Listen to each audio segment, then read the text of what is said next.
Good to see a lot of you that that I know, and some of you I maybe haven't met before. My name is Kokyo. I'm currently on the north coast of California, and this topic for today is one very dear to my heart, and I hope this will be enlivening and liberating for everyone.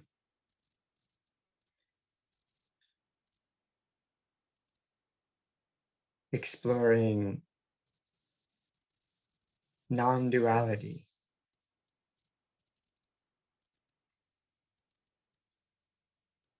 Non-duality is a word that can refer to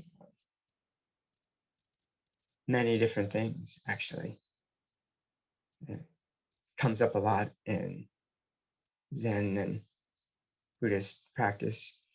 But here we're particularly referring to the non-duality of mind and objects, or self and other, perceiver and perceived,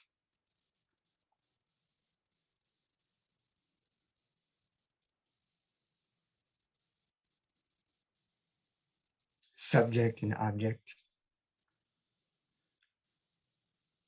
meaning like the sense of me being over here and the world being over there. And that's what we call duality. And it's said in the teachings that duality, that separation, that difference is actually just an illusion. But it's a very convincing illusion, is it not? So it takes some work, some investigation, some subtle inquiry into our actual direct experience to confirm and realize, verify the non-duality of subject and object, mind and world, of self and other. And based on this kind of non-duality, we also open to the related non-dualities of Buddhas and sentient beings, of ultimate truth and relative truth, and so on. And so what's the big deal about non-duality? Why is this important? What's the problem with the illusion of duality? This is a good point to become clear about. Otherwise, it might be just an interesting exercise, but maybe not that important. But if we see that actually this belief and feeling of the duality, the separation into subject and object, if we can see that this is actually the root of discontent, then we might have a stronger motivation to look more deeply into this.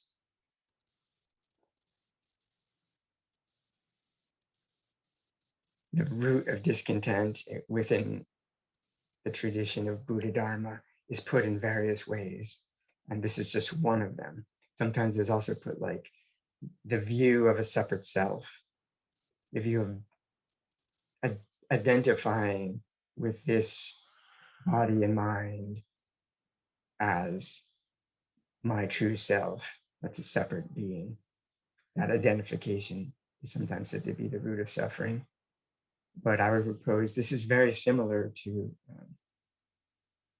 the perception or view of duality, of self and other. As soon as we have this split, this imagined split into subject and object, self and other, mind and world, that is, I would say, a subtle version of identification with being a separate self.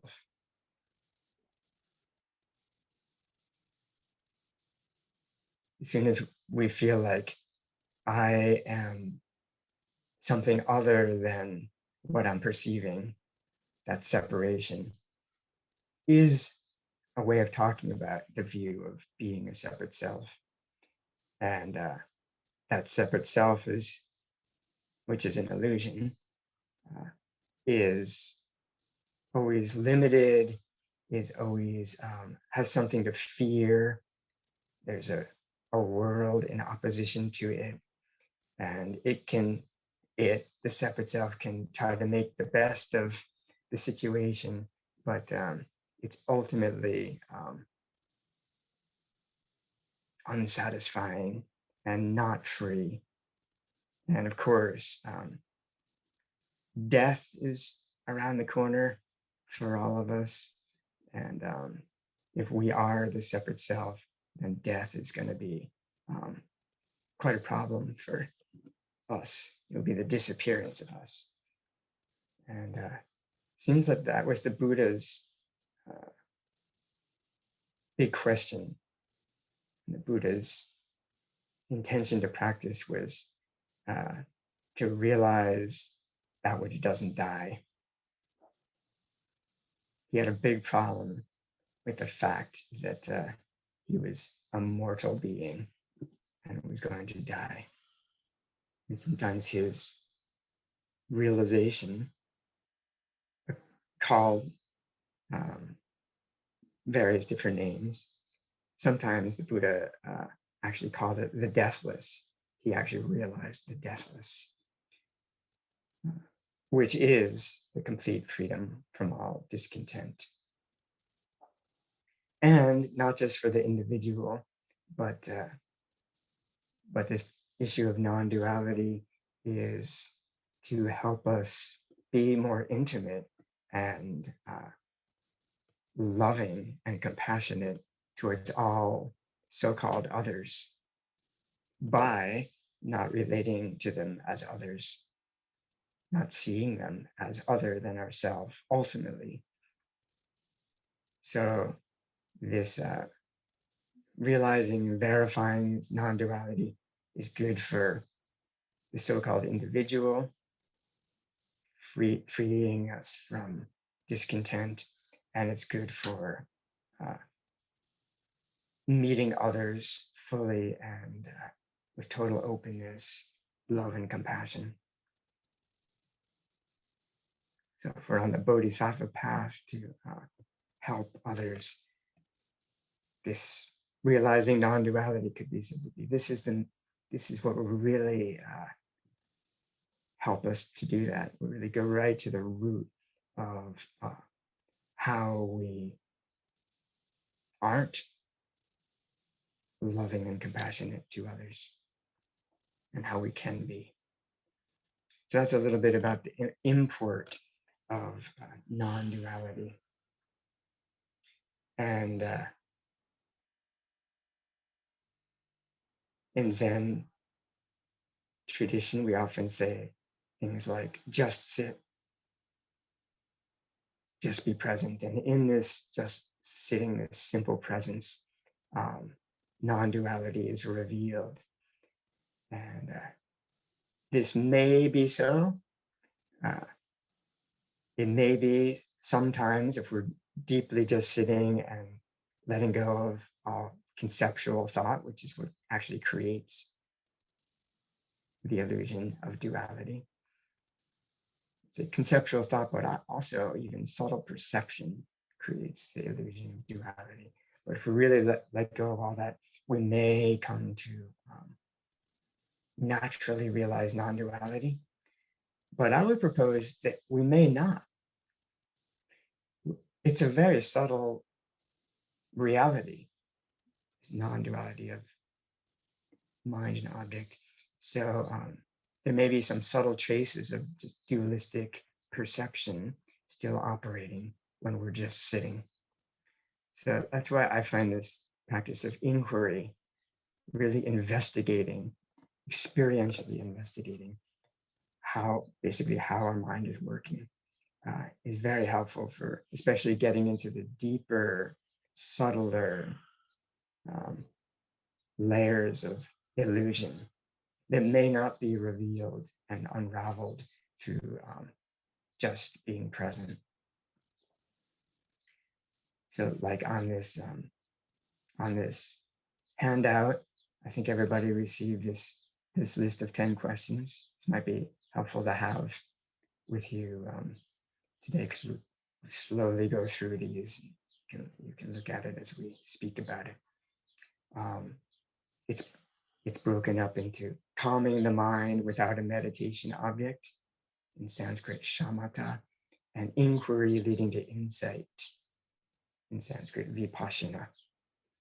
So sometimes in Zen, I think what many people are practicing is just the shamatha side, just calming the mind without a meditation object, like just being present awareness, which, as I mentioned, may open to non-duality, but may not without some kind of deeper investigation called vipassana.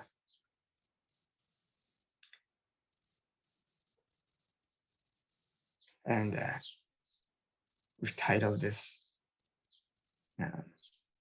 day of exploration, turning the light around, dropping off body and mind, which is some phrases from Dogen Zenji, our Soto Zen founder in 13th century Japan. From his universal instructions for Zazen. So this is one way to frame, understand our practice of Zazen according to Dogen. I'm sure some people might disagree with me. This is what Dogen's talking about, but you can see what you think as we talk about this. In Dogen's universal instructions for Zazen, called the Fukan Zazengi in Japanese, he begins by saying, the way is originally perfect and all pervading. That's like the bottom line. You could say that is Dogen's instructions for Zazen. It's just to open to this reality. The way is originally perfect and all pervading. And what is the way? The Tao in Chinese. It could be talked about in many ways, but in Zen, sometimes it's said, like the Zen ancestor Nan Chuan said, ordinary mind is the way. So if we put these phrases of Nan Chuan together with Dogen, we could say ordinary mind is originally perfect and all pervading. Ordinary mind is the way, and the way is originally perfect and all pervading. Originally complete means like beginninglessly whole, perfect and complete, and all pervading. There's nowhere it's not. Ordinary mind, and ordinary mind in Zen doesn't refer to our thinking, chattering kind of mind. It's the mind that's always the case. It's called ordinary because it's very plain and simple, and because it's always with us. It's not something special that appears at certain times. It's the case right now and always. So, and we'll talk about this more, but this ordinary mind is originally perfect and all pervading. And then later in this Fukan Zazengi, when Dogen's kind of giving more specific instructions on how to do this practice, he says to us, learn the backward step that turns the light around and shines it back. And this phrase, turning the light around and shining back, in Japanese, Kokyo Henkel. And Dogen did not invent this term. It appears all throughout Chinese Zen and Japanese Zen. Turning the light around and shining back, a kind of poetic way of describing this practice. The light here is the light of awareness, knowing, cognizing, which is usually directed outward towards objects.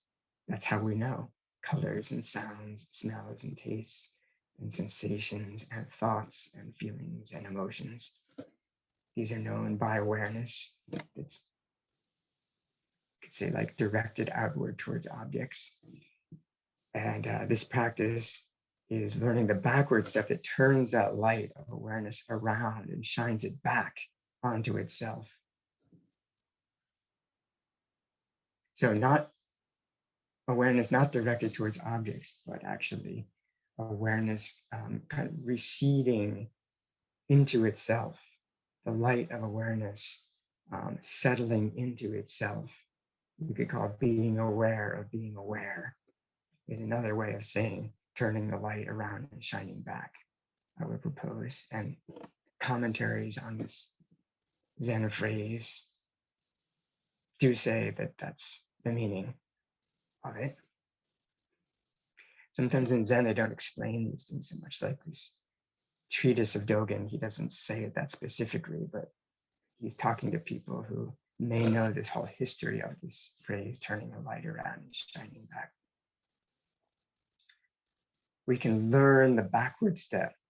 The forward step is awareness directed outwards towards experiences. And the backward step is letting awareness settle into itself, be itself, illuminate itself.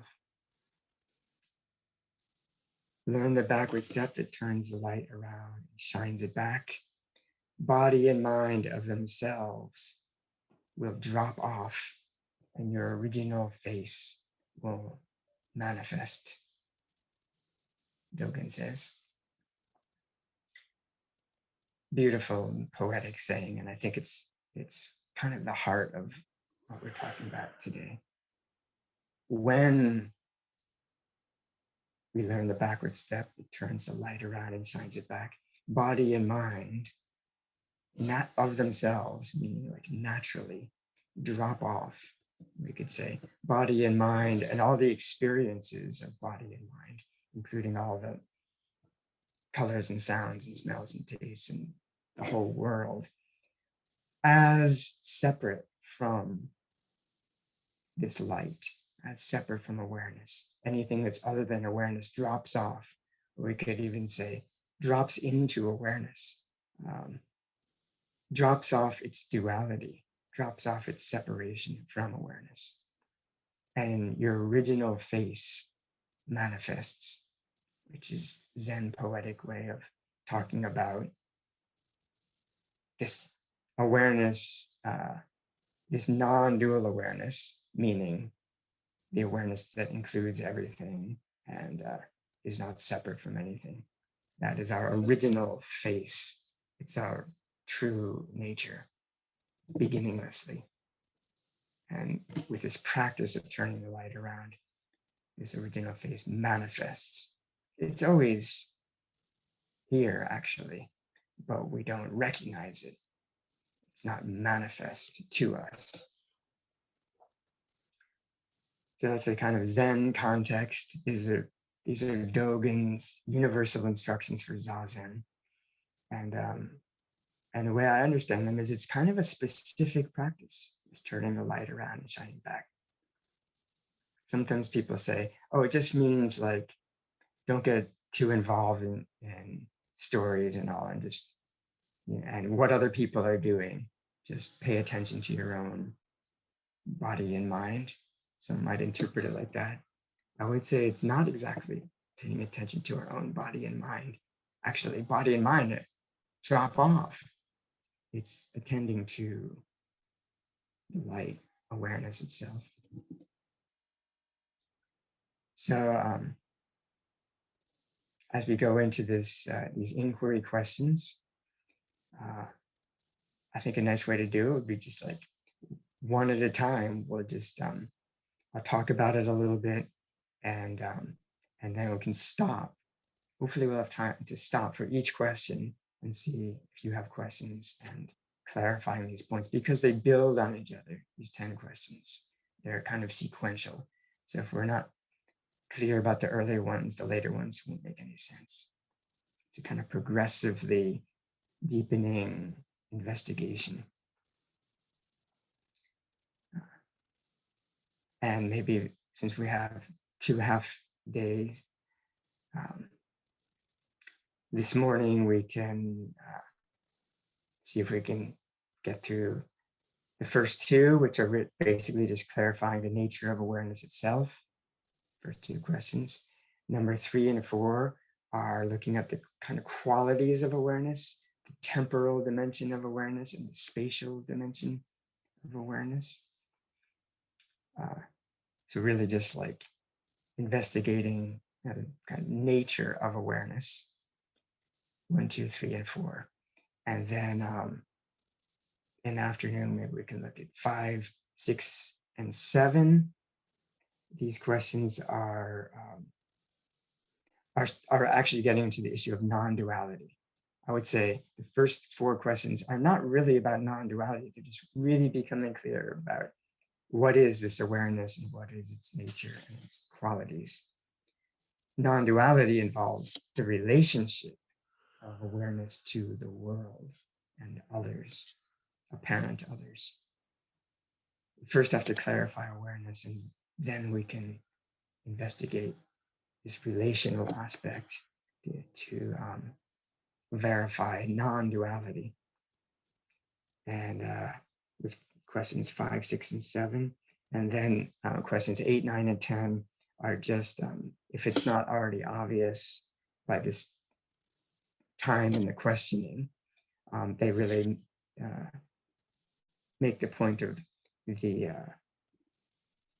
liberative meaning of non-duality, why we would be bothering, how this actually frees us from suffering and discontent. We could say the soteriological aspect, that means relating to liberation or salvation, and the compassionate aspect, the way this would help us to meet so-called others without any sense of separation, which is the final kind of culmination and purpose of all this investigation. So, everyone on board so far?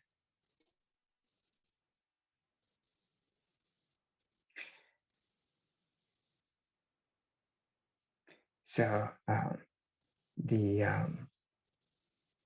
statement at the top of the page here is that these are questions to ask with total sincerity, to answer in present direct experience, without referring to preconceived ideas or intellectual knowledge. And then we can just sit with confidence in this verification. I would say any one of these 10 questions, you could just begin with one, and you could verify, experientially verify the answer to this question, and then just sit in that verification with confidence in that verification, experiential kind of confidence. And so any one of them, you can just sit in that verification, actually.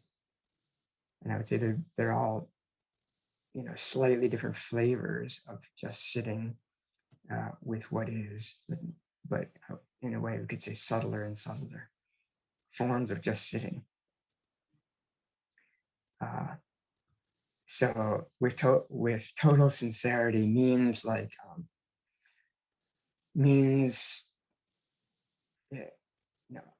we have to ask authentically and sincerely these questions. We can't like, it's not just an exercise to come up with a right answer. We have to ask, we don't want to fool ourselves, right? There's no one here to fool but ourselves anyway. So we want to ask, investigate in a way that's like being honest with ourselves. And if we don't quite get exactly what the question is driving at, then we can try to clarify it. And say, well, I sort of get it, but I think we can, that's why hopefully we can have some dialogue if it's not clear. And we're answering in our direct experience, in the present, not sort of like remembering some past event, but this very moment, always at this very moment. That's like bottom line of Zen, right? And without referring to preconceived ideas. So there may be many unconscious, even preconceived ideas, like I know that awareness works like this or something, or the world is like this in relation to awareness. So we try to be like naive, like we don't, as if we don't know anything, and just ask freshly. And that's actually the real art of asking such inquiry questions, especially if we do this as a regular practice. We have to ask them as if we're asking them for the first time, every time, which is kind of challenging because we can come to know the answers, but then asking as if we don't know, because if we're just running through it like, yes, I know, then it doesn't have that impact. So like very naive way of asking, like as if we're a little child. And I would say that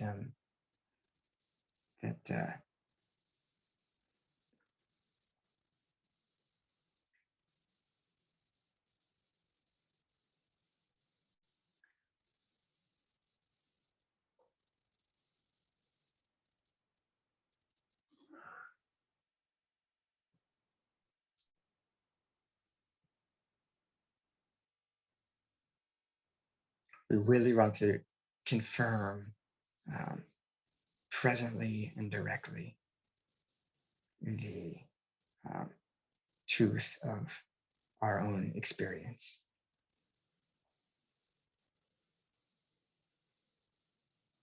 And as it says in parentheses here, the simple and obvious answers that naturally occur to the questioner are in parentheses in this handout.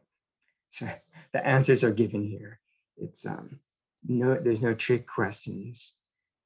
And when we come to see this more and more clearly, I think that it's like these answers actually are quite obvious.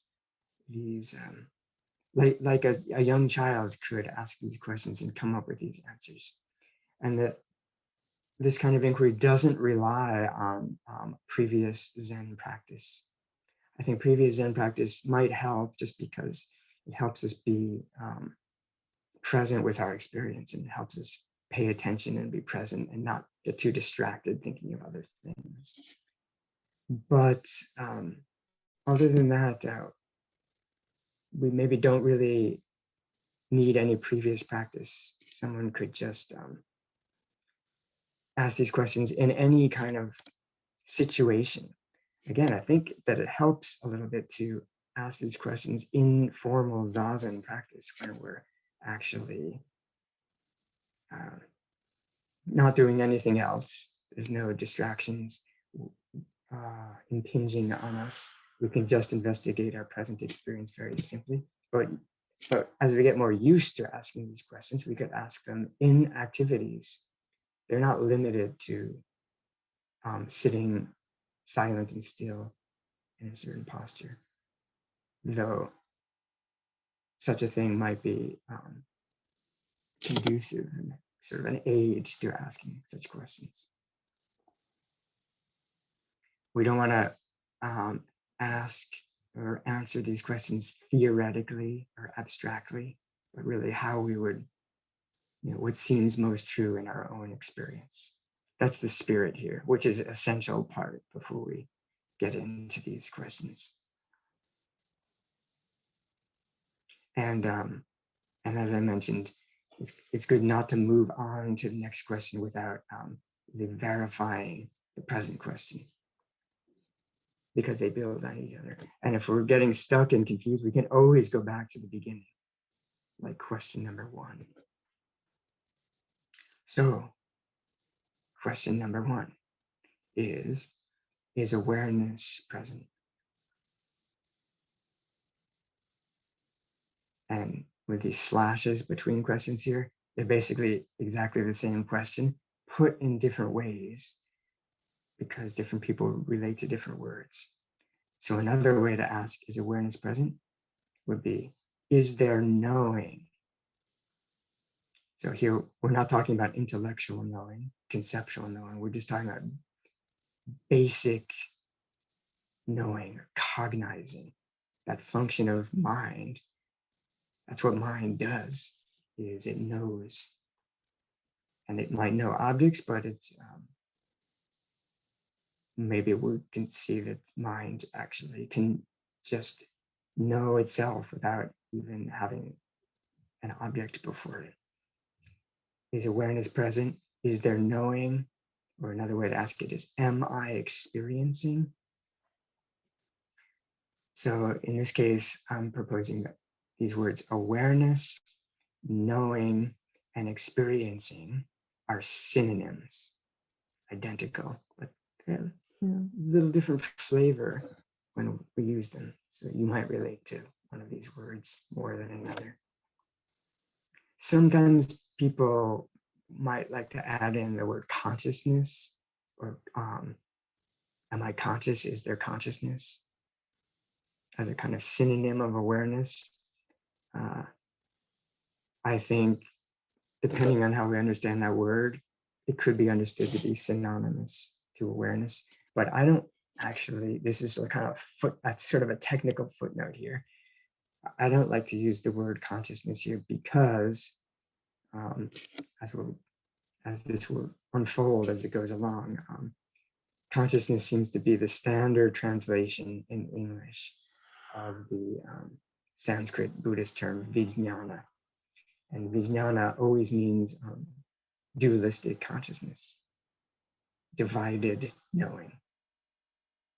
Whereas the Sanskrit term jnana, it means like non-dual knowing or awareness. So for in a Buddhist context, I wouldn't use the word consciousness for awareness, because at this point, we're not getting into whether it's dual or non-dual yet. We're just talking about awareness. But as this continues to go on, we'll see we're not talking about dualistic consciousness here. But at first, it might seem like what we find when we ask, is awareness present, what we find is dualistic consciousness. That's okay, because actually, the reality of dualistic consciousness is non-dual awareness. But at this time, we're talking about something very ordinary. It's called ordinary mind. It's the awareness that's always the case, and it's awareness that's always the case in every experience, or with every experience, or behind every experience. It is the experiencing of every experience. And I would propose that the experiencing is identical with every experience. Experience is constantly changing. It's different every moment. It comes in many forms, like color is an experience, sound is an experience, thought, feeling, these are all experiences. But the knowing of them, I would propose, is identical, the most basic knowing. We could say, but isn't seeing different from hearing? Seeing is a kind of knowing, I would say, and hearing is a kind of knowing. You can see a color and hear a sound, but I would say, if we go step back further, I would say seeing and hearing are just two different kinds of knowing, two different flavors of knowing. They're both cognizing, they're both types of awareness.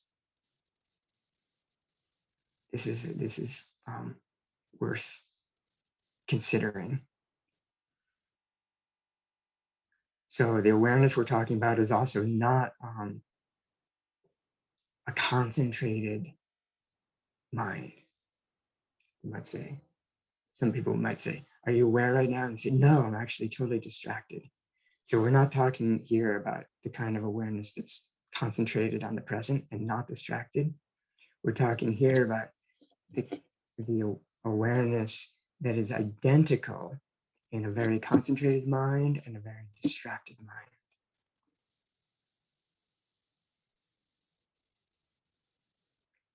In other words, when we're distracted, it means we're like, we're trying to focus on the breath or something, but we keep thinking about the bird outside or what that person said to us yesterday. We call that distraction.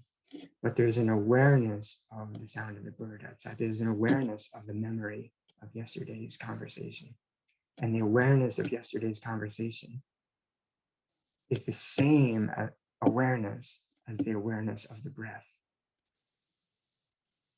So we're talking about that awareness that is the same with every experience, whether we're so-called distracted or super concentrated, whether we're really alert and awake, or we're super sleepy and dull.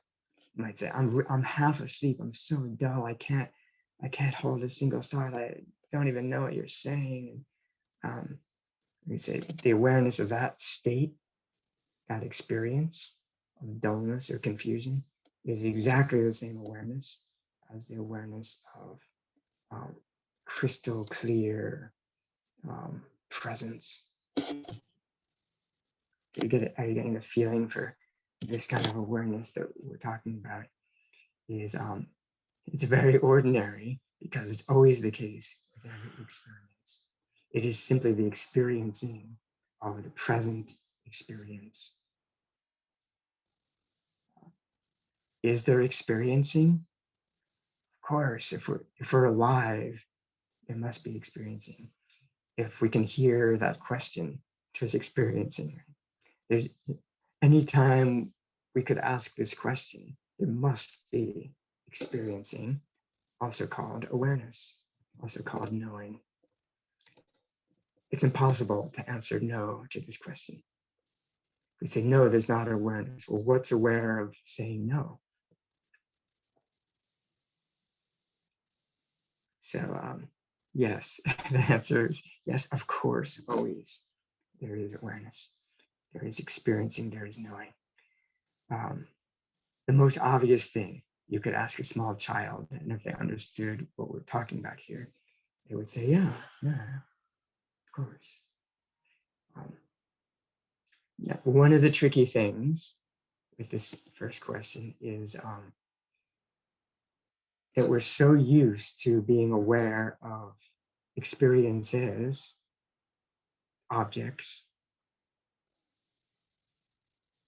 Parenthetically here, I'm using the word experience, appearance, and object, I would say, are synonyms in this discussion also. And we're trying to make a clear distinction between experience, which is an event, an objective event, and the experiencing of it. This is important distinction. Experiencing and experience. It's important to make this distinction. So one of the tricky issues with this first question is we're so used to attending to experiences, being aware of experiences, then we either grossly or subtly make this awareness into another experience, or we look for it as another experience. We're trying to find it as another experience. In other words, an object or something that the mind is relating to, something happening to me. That's what an experience is. And this awareness is not one of those experiences. It's the experiencing of all experiences. So we can't find it in that kind of way. And that's maybe one of the most frustrating aspects of this first question, this first essential question. that we will not, we're looking, is awareness present? We're looking to see if it's present by looking for it as some experience. And it's not an experience. It's like the space in which all experiences are happening. It's this very presence. It's not hidden though either. It might seem hidden, but it's not really hidden because it's what's always present. In a way, it's most obvious, but it's not obvious as another experience. It's what we already are, is this awareness, this experiencing.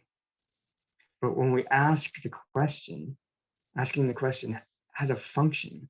Like we're usually attending to objects and we're relating to objects. We don't notice the awareness that's present. But when we ask this question, it directs the mind back onto itself, ideally. This question turns the light around and shines it back. To sincerely, naively ask this question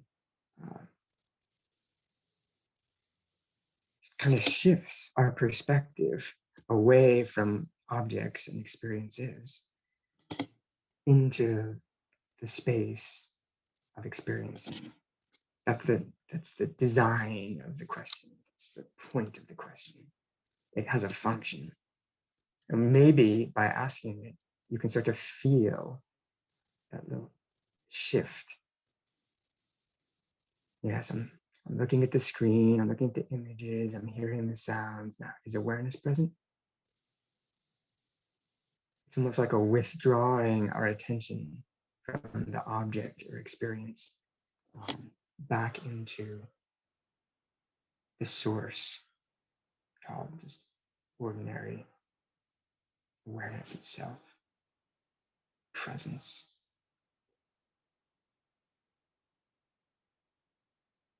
Which is very plain, it's flavorless. Experiences all have some flavor, but awareness itself is flavorless. So it's a little hard to ask the question, also maybe because it seems kind of boring. Now, experiences are kind of interesting. That's why we attend to them pretty much all the time. But just attending to or being with this awareness itself is so, in a way, uninteresting. And yet, here we're saying it's this key that we're unlocking our liberation. I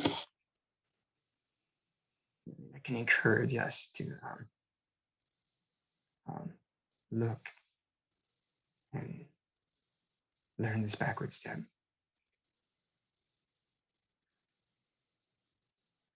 So, another word for experiences or objects or appearances is the content of awareness. We're usually paying attention to the content, but in this case, we're asking, where is this content happening?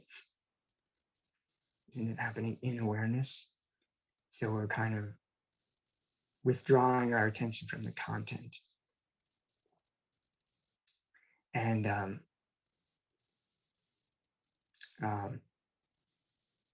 maybe I'll just treat these two as a package, and we'll go into the second question here before we start the discussion, because they're very similar, actually. The second question is, after asking, is awareness present, and verifying, confirming, experientially confirming, yes, awareness is present. That's what we mean here by direct verification. Nobody has to convince you. Once you see, yeah, of course awareness is present. I can't quite grasp it as something because it's not a thing. And yet I know that it's present, and no one can convince me that awareness is not present. Even with some fancy theory or something about, no, it's not really here. I would even say it's the only thing we know for sure is here, is awareness. 100% verifiable. for everybody. So we know this. We know awareness is present. The second question is how? How do we know this? Or what is it that knows awareness is present? What is it that knows awareness? We know completely, 100%, we know awareness is present. Well, what is it that can make such a bold claim to know this 100%? What is it that knows that? And it's awareness itself knows it. It's not some other mind. It's not like there's an awareness present and then there's this other mind that comes in on the side and says, oh, there's awareness. That would be divided duality. Sometimes people think there must be another kind of thought or something that knows awareness. And there can be a thought. That's when we're putting this into words, there can be a thought. But the actual direct verification where we know experientially awareness is present, what is it that knows that? It's the same awareness knowing itself. There's not like an awareness that being aware of a different awareness, that's being aware of a different awareness, it's being aware of a different awareness. That would be like an infinite regress. I would propose that there's just one awareness that knows itself. It's illuminating itself. It's a self-knowing awareness. It's a self-illuminating awareness. Like sometimes the analogy used, like a flame that's illuminating itself at the same time it's illuminating objects. This awareness knows colors and sounds in the world of appearances simultaneously with knowing itself. Within the Buddhist tradition, there's with Indian Buddhism especially, there's some debate about this point, and there's some people sometimes argue both sides, but in the Buddha nature teachings, it's usually agreed that it's like this. Awareness illuminates colors and sounds, and at the same time, it's illuminating itself. But we don't really notice that part. We don't really pay attention to that because we're into illuminating objects. So, so as I wrote here in italics, this is the kind of summary of each section, right? So, as it says, now awareness can simply be aware of itself or rest in itself. These are two different ways of saying the same thing. If attention strays onto objects, which is the usual mode of attention, the light is directed outwards, then just let it return again to awareness. And if we're doing this like in Zazen as a practice, it's very quick that awareness goes back towards objects. So it's a practice that we can just let it set, like ask the question again, or turn the light around again, let it settle back onto itself. Then it starts to move back towards colors and sounds and thoughts because we've trained our mind to do that, or it naturally does that. So it's this practice to let it settle back into itself again and again. And this is an important point here, this next section. Objects may still appear in the background, but awareness is the foreground. So this is, I think, a nice way of looking at this. Usually, objects like colors and sounds and thoughts are in the foreground, meaning like that's what we're paying attention to. And there's an awareness of them that's in the background, means like we're not paying attention to it, so we don't notice it, but it's always there in the background. This is shifting the ratio of foreground and background. So now it's more like we're attending to awareness as a kind of foreground. It's our meditation focus. And but colors and sounds can still be happening. We don't have to stop them, block anything out. But they recede a little bit more to the background, a little bit more. In other words, you can hear the bird chirping, but it's sort of peripheral, and the foreground is awareness. It's a little bit hard to do this practice because we're so used to objects being in the foreground.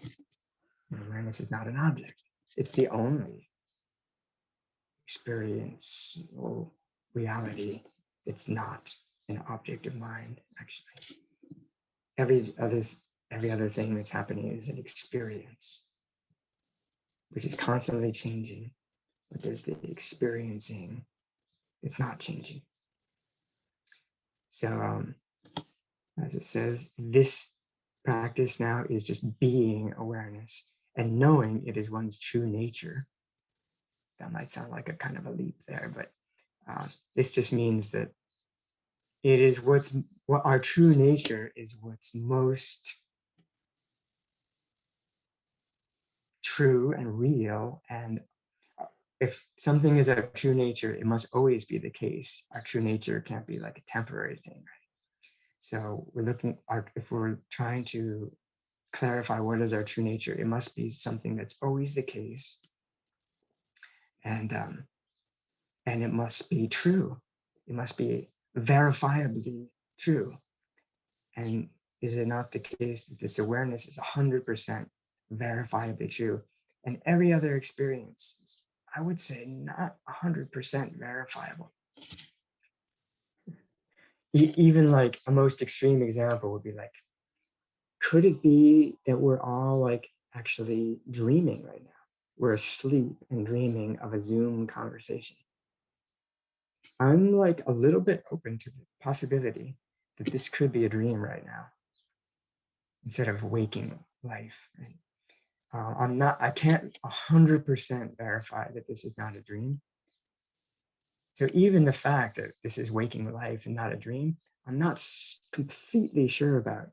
But whether it's a dream or a waking life, I can be 100% sure that awareness is present. In a dream, awareness is the exact same awareness as waking life. It's just the knowing of experience.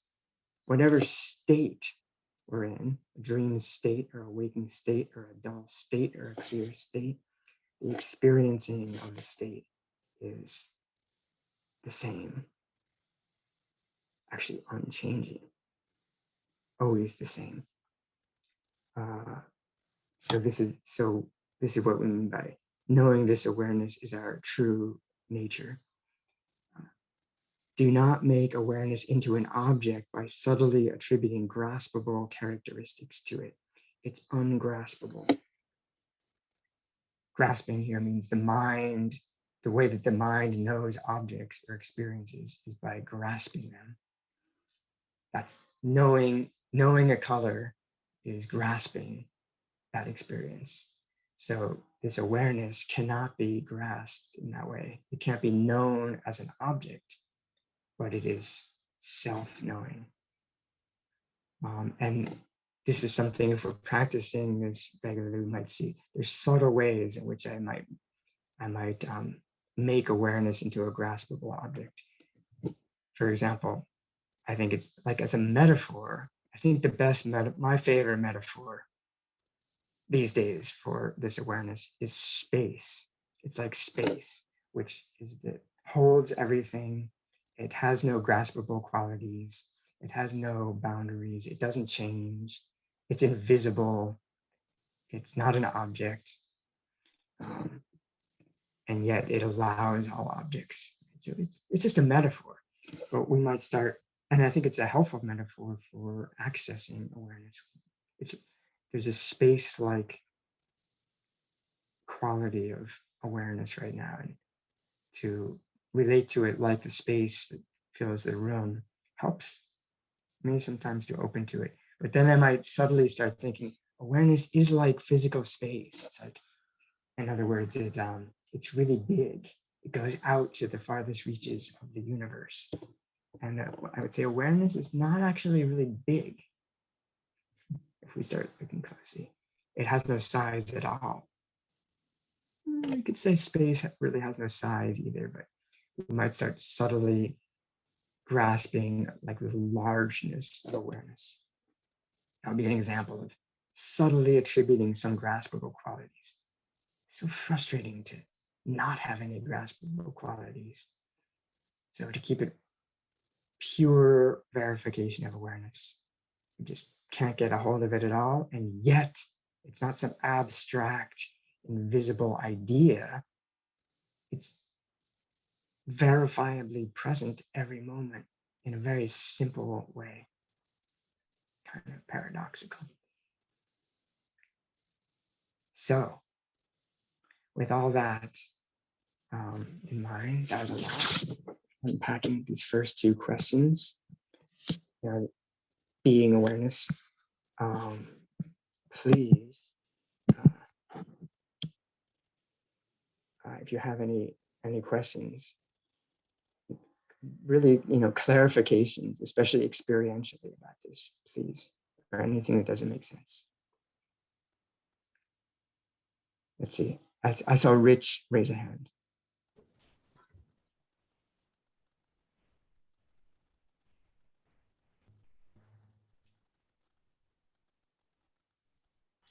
I have a question that goes back to what you said before, which is someone asked me about Hongzhi and the question of cultivating the empty field. And I said, I thought it meant cultivating non-dual awareness. That Hongzhi was the predecessor in some ways of Dogen, who talked about silent illumination. And I was wondering if this is what you're talking about. I would say so. Yeah, I would say that's what you can cultivate non-dual awareness. And in a way, it's something that doesn't really need to be cultivated. And yet, like asking this question, is awareness present? I would say is cultivating non-dual awareness. So I think that is one way we could understand Hongzhi and Dogen. Thank you, Rich. I believe I saw Jason's hand next.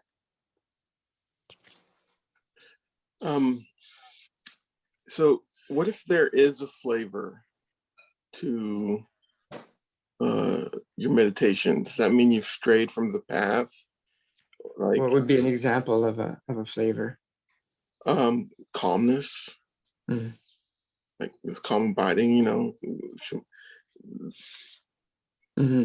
I would say that's a good question. There could be calmness, could be the flavor of being awareness, and that doesn't mean that we strayed from this type of meditation. It's just that we don't focus on the calmness. We don't. We're not. Calmness is not the point exactly. It's but it is actually a flavor of being. This awareness does actually calm the mind. But here we try not to get caught, or it might even say sometimes there might be a blissful flavor to meditation. It's not a problem, but we're I was going to say focusing on awareness. Focusing is not quite the right word, right? Because it's not an object to focus on, but we're being the awareness. And then you could say the flavor of calmness or bliss or discomfort and boredom. These flavors are, again, kind of like in the background. They're just happening in the background. They're not if we start attending to them, focusing on them, then they become the foreground. So yeah, there can be flavors, but the flavor, I would say any flavor is, again, what we call an experience. And we're interested in the experiencing of flavors. Thank you so much. I'm going to try this tool that I find helpful in the intimacy of these questions, is doing the spotlight with Kokyo and whoever's asking the question. And then the screen isn't jumping around as much. Thank you, Jason. The next question will be Corinne. This is the other half. It's Michael. Michael. Hi, Kokyo. Hi. Good to see you all. Good to in see Germany. you. Yeah.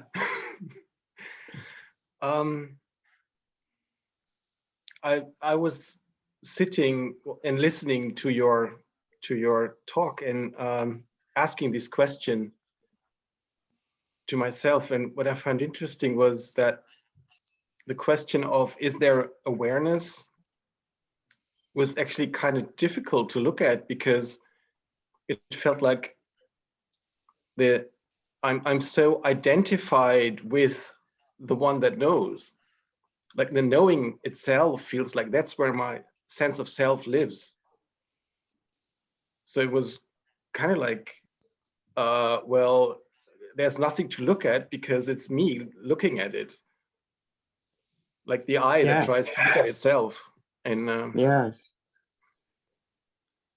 Yeah, this is an interesting point about like it is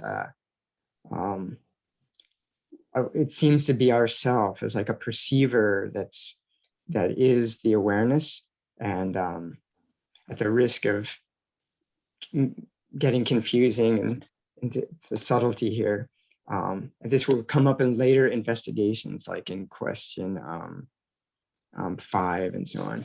But I would also make a distinction here between the perceiver and perceiving. I would say that the perceiver, which is like a sense of like somebody, like a located person or body with basically with sense faculties like eyes and ears and nose and tongue and so on, is like, it seems to be the perceiver. And that is what we tend to identify with as a separate self. And that's very similar to perceiving, or or the knower versus knowing. And then we have the known. These are the three things. The known or the perceived is another word for objects or experiences. There's the experiencing or the knowing of them. And then there seems to be this other thing called the knower or the experiencer, very similar to experiencing. So this is part of our later subtle investigation, that to come to see that this sense of being a knower, a located perceiver, like usually located around the sense faculties and the face, for example, is another experience actually happening in the unlocated space of experiencing.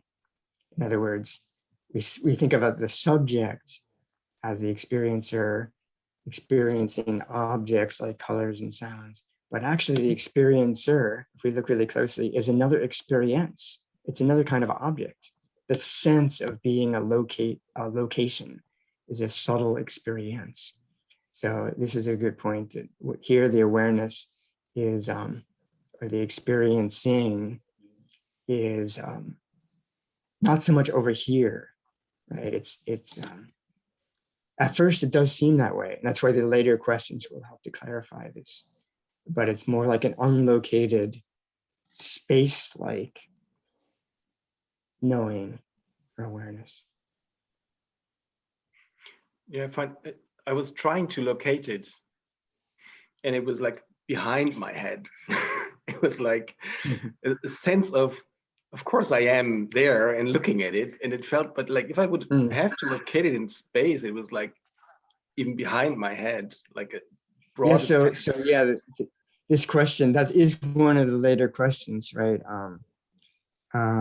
Question number 4 is, does this awareness have any location, edges, or center? So we will get into this more, but for now, I think it's good at the beginning, first questions, to keep it very simple. Like don't even look for a location at this point. Just the very basic sense of being aware, which is hard because we're so used to locations. We're into looking and at and hearing and sensing locations. We're very spatially oriented, and that's part of the subtlety here, is that awareness itself, as will later be revealed, is not spatially located. So here it's just, before I even ask, where is it? That's a good point, that this first question, I wouldn't ask, where is awareness? That would be maybe misleading at first, but just, is awareness present? Before I look for where. And what is it that knows it's present before I know where it is? Thank you. Thank you. Thank you for your question, Michael. Next will be Bernd.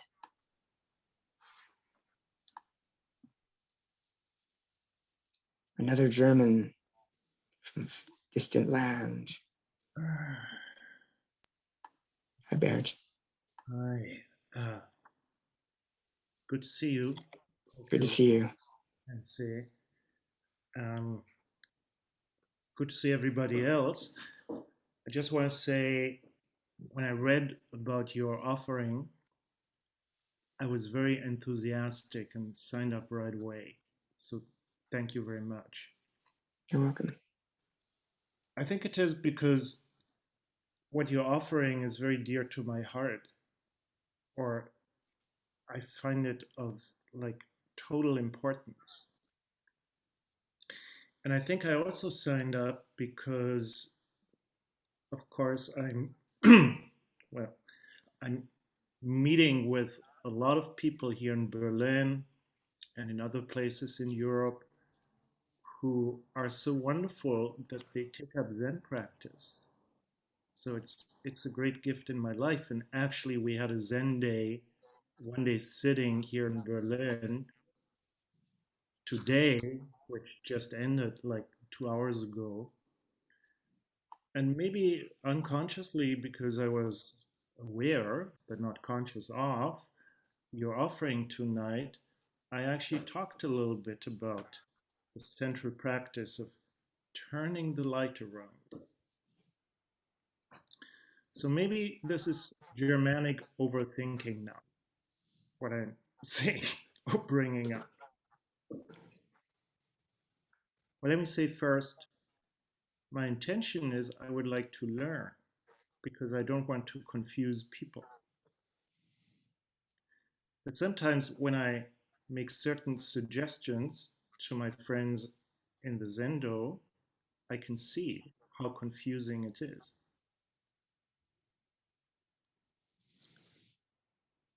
For example, as a practice, I quite regularly offer, let's just rest in awareness. It's easy to say, right? But what do we do? I think, I mean, at least that's my experience. Of course, receiving the gift of people telling me about their Zazen practice. We don't rest in awareness, we are engaged in objects to make a point. And also, I think that many Zen practitioners might interpret that as it means we're resting in awareness might be we're present and we're listening to the sounds of the bird, we're feeling the sensations in the body and maybe like the breath and so on. And I would say that here we're talking about something a little different. This is why some Zen practitioners, I'd say I never heard of this kind of Zazen, because this is like actually not attending to this, not making the meditation, attending to the sounds of the birds and the sensations in the body, but to the awareness of them, which is a little bit more challenging. And it's not so different. It's not contradictory, but it's a slightly different practice I would propose than maybe what many Zen practitioners how they understand their Zazen practice. I agree. May I please add, of course, I think the practice, the way I would phrase it, of practicing mindfulness of the body, of the breath, of thoughts, of emotions, is a wonderful practice. But that's not the end of Zen practice. That's right. But maybe it prepares us for this difficult thing of looking at awareness itself. I think so. Yeah, I think it prepares us very nicely. So just to bring up one example, and then I'm curious about how you think about this. Like, there was a person in the Zendo today, and she very openly, like what you bring up, maybe like a child, direct experience. She said, well, you're suggesting resting in awareness or turning the light, basically awareness looking at awareness. What do you want me to look at? She said. What do you want me to look at? And all I could say, Yes. So, I just one more thing, sure.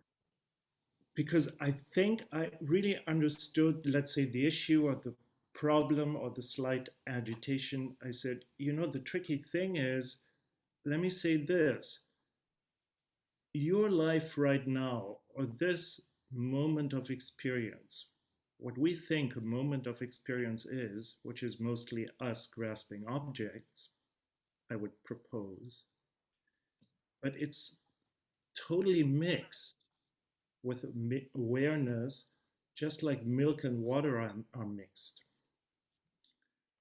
So the crazy thing of Zen practice is it proposes to us to actually see the difference between the milk and the water within a moment of experience. And it cannot, Yes, well put. but it wasn't very helpful. Well, it was a good try, I think. And another thing I might add is, what do you want us to look at? I think is, I might say, actually, don't if you're not looking at anything, it's because looking at is a language that so strongly implies subject object relationship. So it's more like being, just be or settle into awareness rather than looking for it. So the question is almost tricks us into, is awareness present? We're looking for it as an experience, but more like, is it actually what I already am? Actually, it is here, and I can't look at it, but I can be it. In fact, I already am it, but I can verify the beingness of it. Something like that. I don't want to take up too much time, but can I ask you one more very explicit question? Sure. So let's say, or staying with me, like maybe I'm proposing, okay, let's do this practice of resting in awareness. I mean, it's easy to say that, right? Let's rest in awareness. In Zazen, let's start with Zazen. It's easier than in daily life. Let's rest in awareness.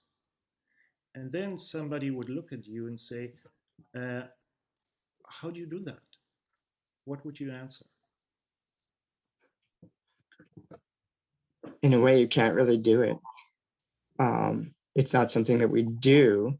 And yet that's what I really like about these inquiry questions, is it's like this question, asking this very specific question, is awareness present? In a way, you could say that question is a practice and it has an effect. But is it doing something? Kind of.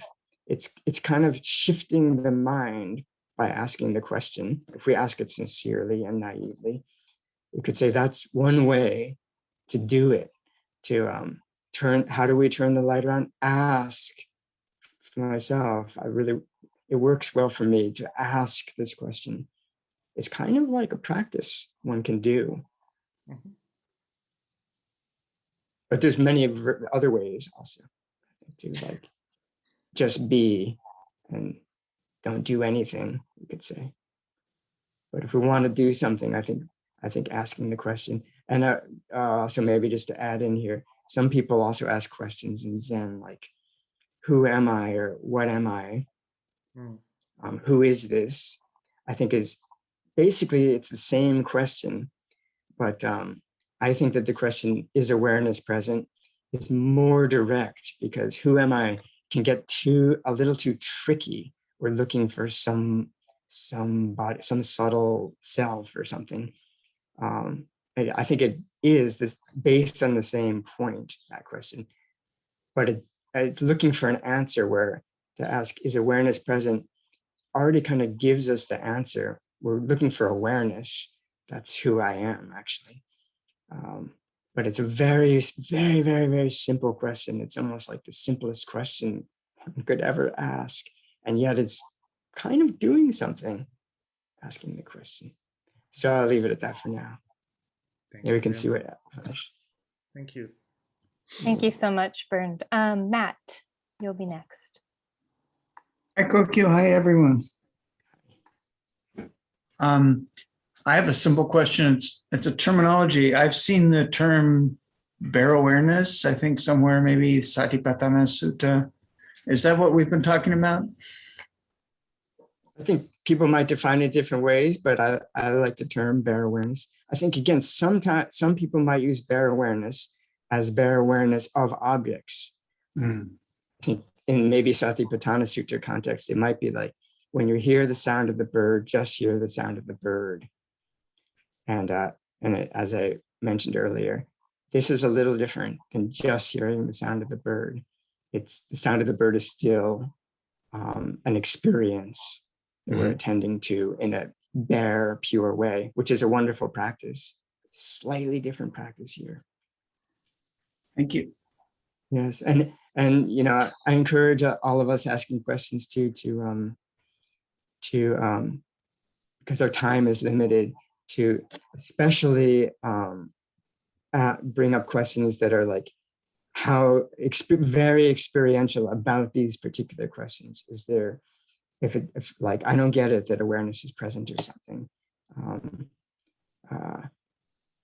I think that tying it into theory and so on is interesting for sure, but let's ideally try to keep the questions really like, can we go beyond these questions this afternoon? We're clear about these first two, experientially verifying these first two. So, Great. please. Thank you so much, Matt. Larry, you will be next. Hi, Kokyo. Thank you so much for doing this.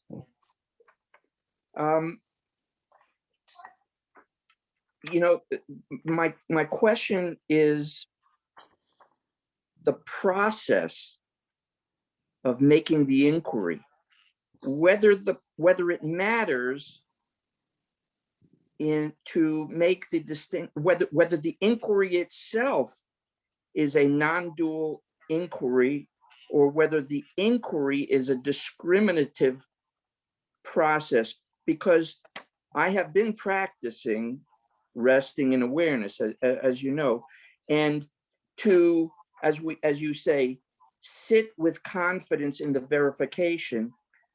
I have done it two different ways. In one sense, I've done it by, you would say, maybe just knowing,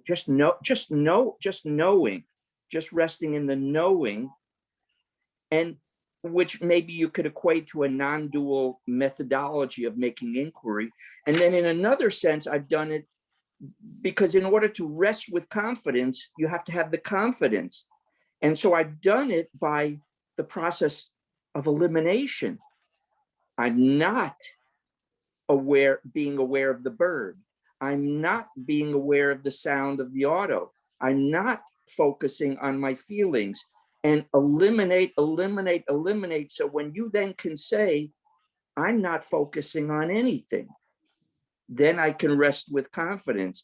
But that seems like a discriminative process of inquiry. So does it matter to ask whether the inquiry itself is discriminatory, or non-dual? Yeah, first of all, I would say that's really interesting. This kind of this bioelimination process is sounds like that kind of leads to the same place what you're doing. So that's another. People can get creative with this if we know what we're talking about here. And as far as conceptual, that's a great question, because yes, this whole list of 10 questions are conceptual, right? They're, because they come in words. they're trying to be like minimally conceptual. They're trying to be direct us towards a direct non-conceptual experience, but they do come packaged in the conceptual packaging of a question in words, and we're asking silently to ourselves usually. So, but there's specially designed conceptual questions that that take the mind to a place of non-conceptuality, and they're slightly conceptual. So they're a tool, and that way they're a method. They're not, the questions aren't non-dual awareness itself. I mean, ultimately speaking, they're part of it, but they're kind of dualistic conceptual tools that result in non-conceptual. So you could even say, that's this simple, slightly conceptual question: is awareness present? And then that question directs the mind towards the experiential reality of being awareness, ideally. And then you could say that's a non-conceptual verification. And sometimes we talk about, well, awakening is like not a conceptual idea. It's a non-conceptual verification. Just this first question, I think, is a nice example of what it means to have a non-conceptual verification. That's really something different than what was happening before. And you could say it's not awakening yet with this first question, but that's the taste of what a non-conceptual verification is like. I know that awareness is present. And you could say all the questions are non-conceptual verifications. And you could say the conceptual question takes us to a non-conceptual verification. And then usually just right after that, then the word might come like, yes, awareness is present. So now we're adding a little conceptual layer on it. It's okay, we do that. But you could say, between asking the question, the conceptual question, and the words, the conceptual answer, yes, kind of between asking the question and the answer, there's the non-conceptual verification of the reality of awareness. And as we go through this more, we see the conceptual answers that appear in these words here don't have to hinder the non-conceptual reality, because once you start to see that the concepts are just like the play of awareness itself, they're just like, we haven't gotten to that point yet, but we see that all that stuff is just nothing other than awareness, so that concepts aren't like blocking it or obscuring it necessarily. That's another point we can get into if we have time. Thank you so much, Larry.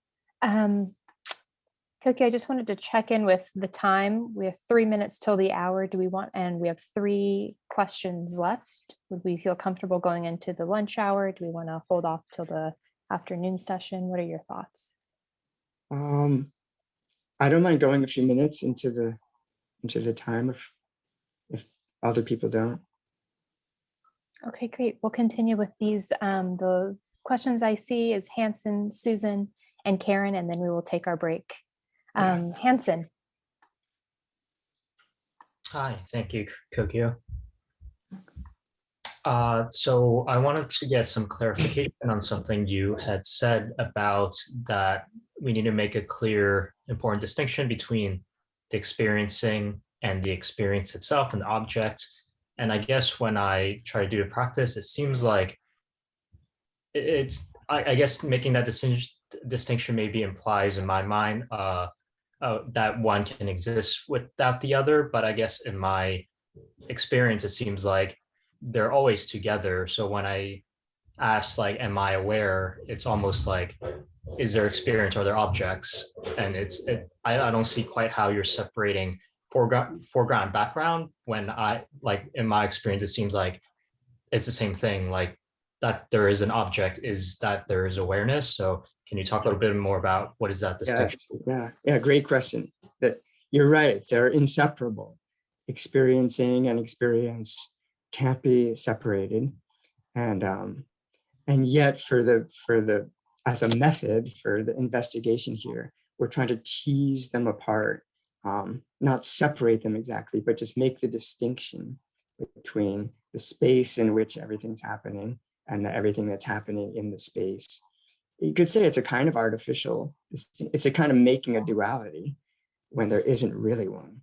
But it's, I think, very helpful to make it at this stage here of questioning, because it really clarifies the experiencing we're talking about is like the ground of, or the host of the experiences.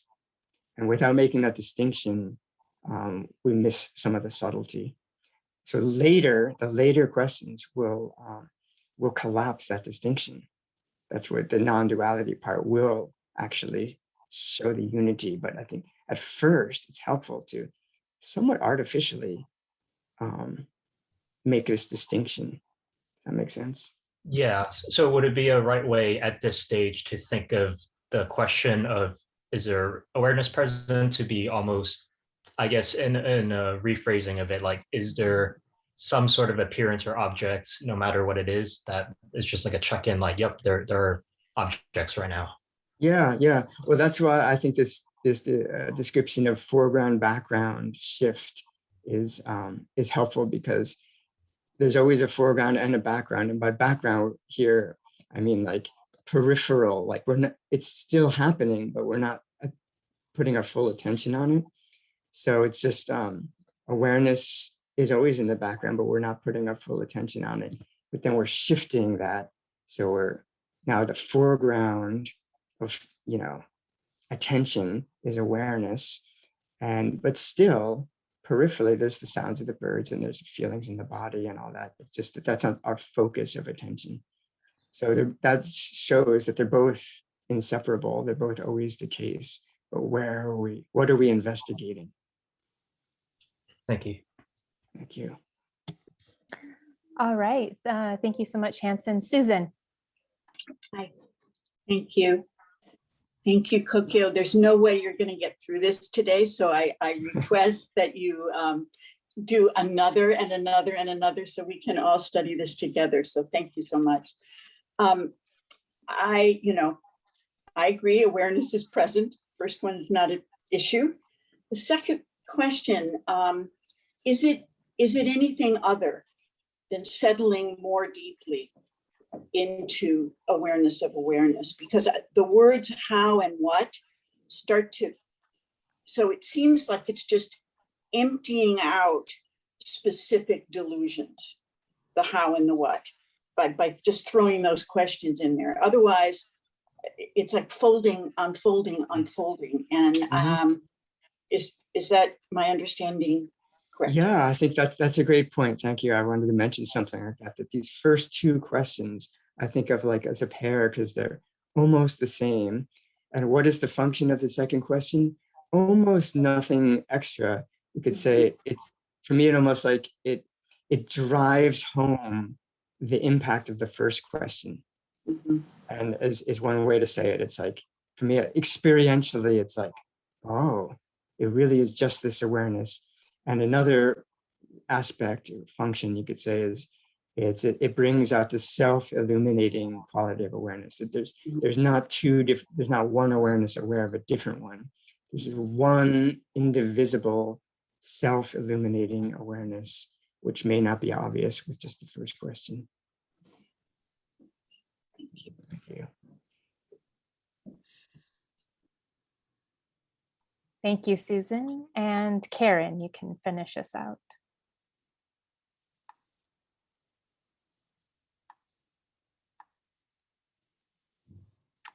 There you go, Karen. Hello. I have a very short comment and then a question. The comment is that this seems to me very much like the three wheels of giver, receiver, and give, like the unity of the three wheels. Self, object, awareness, it's all the same. It's the same. But my question is, for me, I would say that, by the way, just to comment on that, it's the yeah, that unity of the three wheels is like the non-duality part that will come out in these later questions. So in relation to this question, the experience that I have is of groundlessness, and it feels a bit like flying. And I think, you know, maybe I'm getting out there a little bit, or I'm having a little bit too much fun with it, you know. And I'm just sort of wondering about that experience. If you can kind of help me with that. Awareness, we could say, is the groundless ground. It's the ground because like space, it's almost like the source of everything. But we haven't really gotten into that kind of aspect, but it allows everything within, you know, experiencing is what allows all experiences. And that way it's the ground of all experience. But it's groundless because it has no location or solidity. It might be disorienting if we're, you know, so accustomed to trying to like nail down locations. And this is like this unlocated, like space is groundless, but space is also the ground of all appearances or things that are in space. I think for me, there's something exciting about the question, and I don't trust the excitement. Well, there's an experiencing of excitement.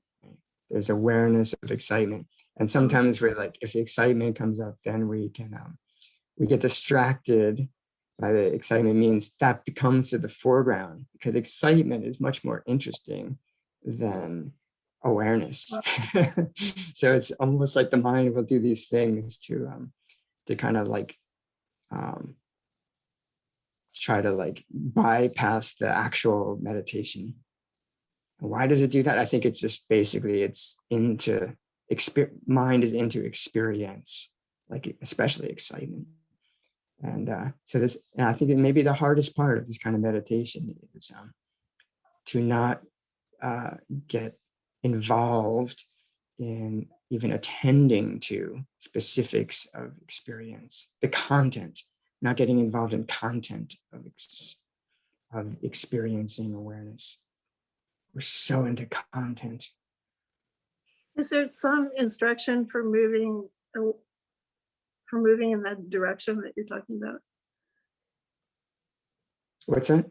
Is there an instruction for moving away from the excitement back into the well, the main instruction today I would offer for this beginning practice is to ask this question. And it's not like a one-time thing, right? It's like, okay, I'm getting involved in the excitement. Well, is there awareness present? Or you could even creatively, you know, style your question to the what's happening. You could say, what is it that's experiencing the excitement? Is another way to ask the same question. And it turns the light back, you know. Thank you very much. Thank you so much, Karen. This seems like a good place to stop for a lunch break or a dinner break or a breakfast break or just a nap, depending on where you are.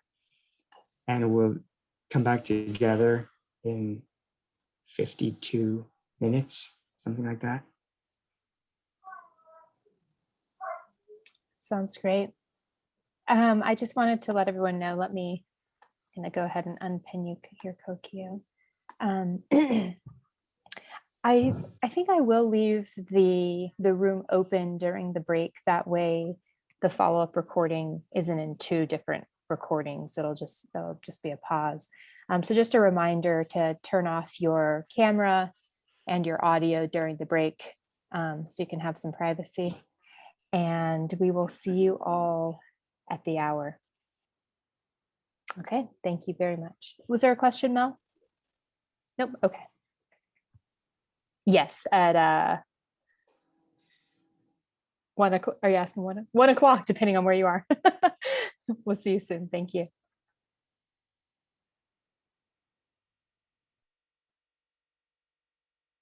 The recording.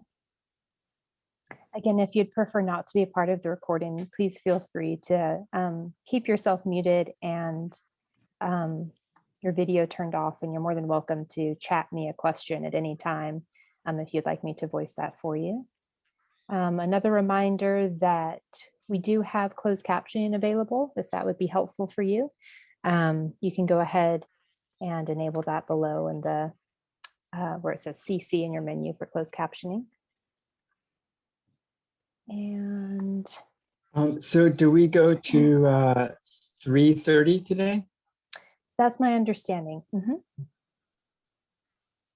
So we actually have a longer afternoon. Somehow I didn't realize. So that's great. I think for those who can handle it, we'll have some more time. Apologies to those in Germany who are staying up late.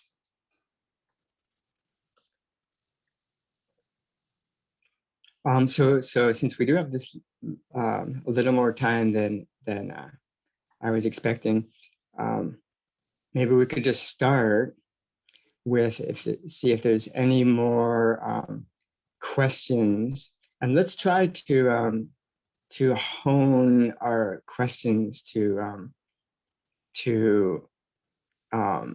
any hindrances in verifying the answers to these questions. So is awareness present? What is it that knows this awareness? Does anybody feel like they're not quite following this? Mel? Go ahead and unmute yourself there, Mel. Thank you. Thank you, friend, for our time today. Can you hear me? Yes. The little I know about the brain, if I'm with friends looking at a beautiful sunset, it's wonderful. And then my brain starts thinking, and maybe we'll go out to eat. And maybe we'll be together, and maybe we'll dance later on. And maybe we'll come home at 5 o'clock in the morning. Dopamine is firing in your brain with plan after plan. Your brain is essentially on fire with plans and excitement that began with the sunset. To move to awareness seems to be short-circuiting what the brain does best. Look for novel experience, excitement.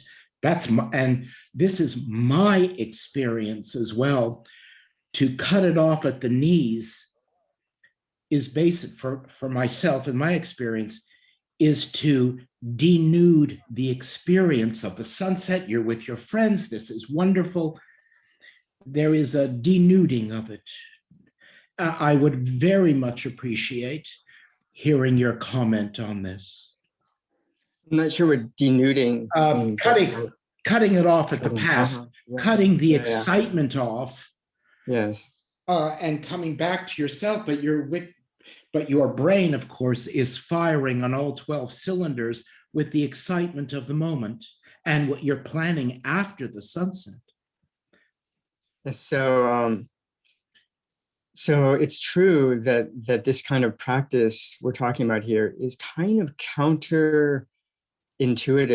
It doesn't come naturally to us, which is why we call it a practice, and which is why most people don't realize awakening, actually, because it's actually kind of challenging. It goes against the grain a little bit. But also, I would say, I wouldn't use the language so much of denuding or cutting off experience. Again, I like this image of foreground background shift. So it's not the nice thing about this kind of practice is nothing has to be eliminated. We still can be excited, actually, about, and even thinking plans potentially. Future and past thinking tends to be the most, pulls us most away from awareness, I think.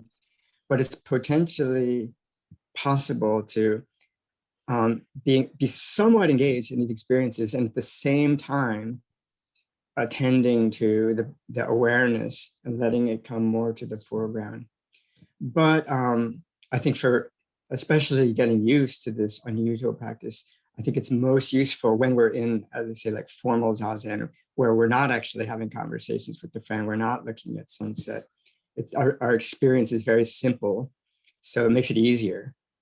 But eventually, if we get really used to it, we might be able to be engaged in all kinds of more complex experiences and still be in touch with awareness at the same time. So we don't have to cut anything, thankfully. Yeah, foreground, background shift. Yeah. Thank you. Thank you so much.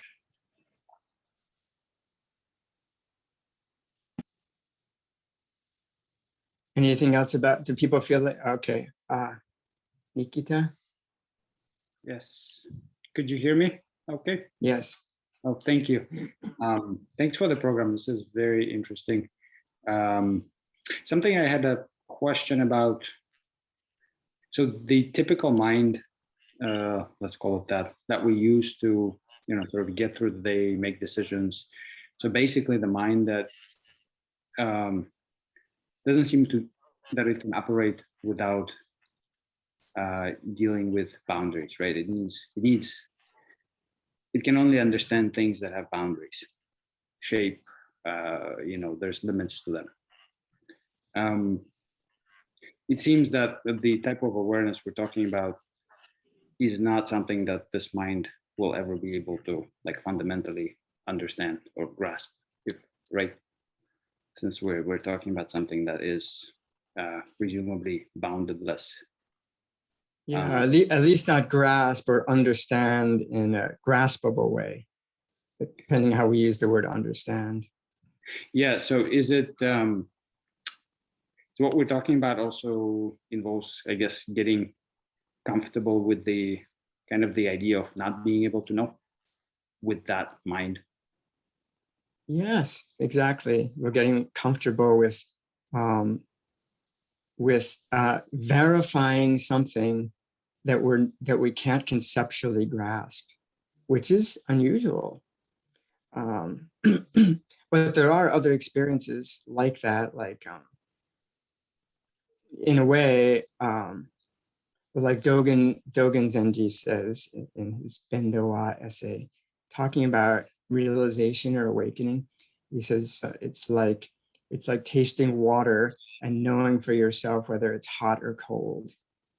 So it's a little different because we're talking about a kind of objective experience in this case.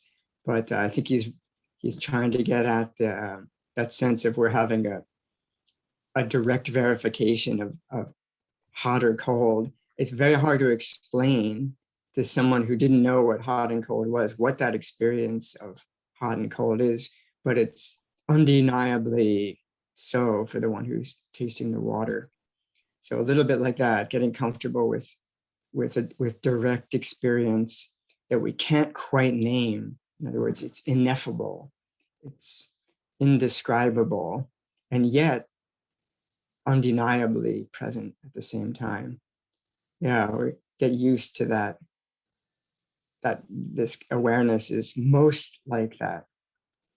We can hint at it. We can use metaphors like space or light. We can't quite grasp it conceptually. Thank you. Thank you. I see, Matt, your hand is raised. Thank you. I was just wondering if we can experience it in the body. How do we experience it physically? So that will maybe come in these later questions. We're going to investigate what we call the body in relation to this awareness.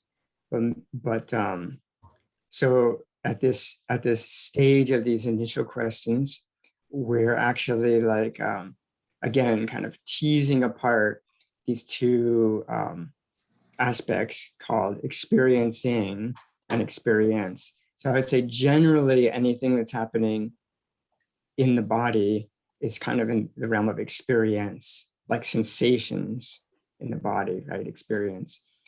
So they're not quite it. And yet this experiencing, when we're in touch with experiencing, when there's some verification of awareness itself, I think it leaves signs in the body.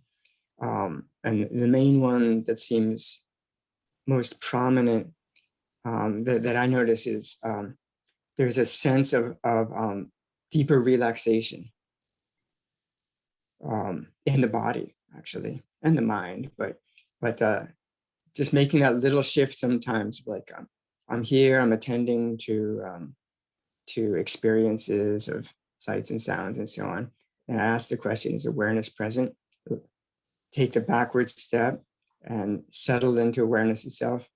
I find that we could say like a side effect of that practice is the body tends to kind of relax a little bit. It's interesting that is so. We could explain this maybe by saying when we're engaged in the subject-object relationship that we usually are, that creates a little bit of tension in the body. And that non-dualistic grasping, non-grasping tends to create the body actually like relaxes a little bit. Very nice. That's why we're calling it calm abiding here. But then we want to be sure to understand that bodily effect is not really what we're talking about. That's like a side effect, a nice one, that in a way helps us go deeper into the further questions. And we will explore this issue of body for sure. That will come in these questions. But at this point, we're kind of like, if there's a body, we're asking what is it that's aware of the body, and that awareness is not a body.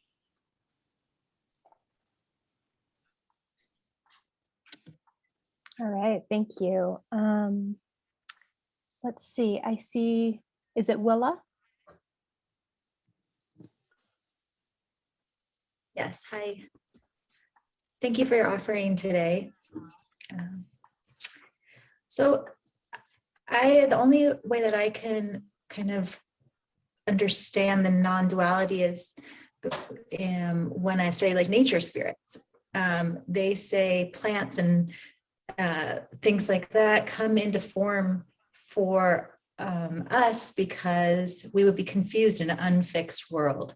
But they exist in this unfixed world, which I'm assuming is kind of this awareness space, and that form, that objectivity comes in to like give us a sense of control. And I'm noticing that when we're talking about this awareness and we want to have these emotions or these feelings around it, it's almost like we lose that control. And then you were talking about how we relax into it. So I'm wondering if there's a way to make it safe when we start to have this awareness, that we are comfortable with this kind of non-dual space where we don't exist outside of it, we don't have control of it.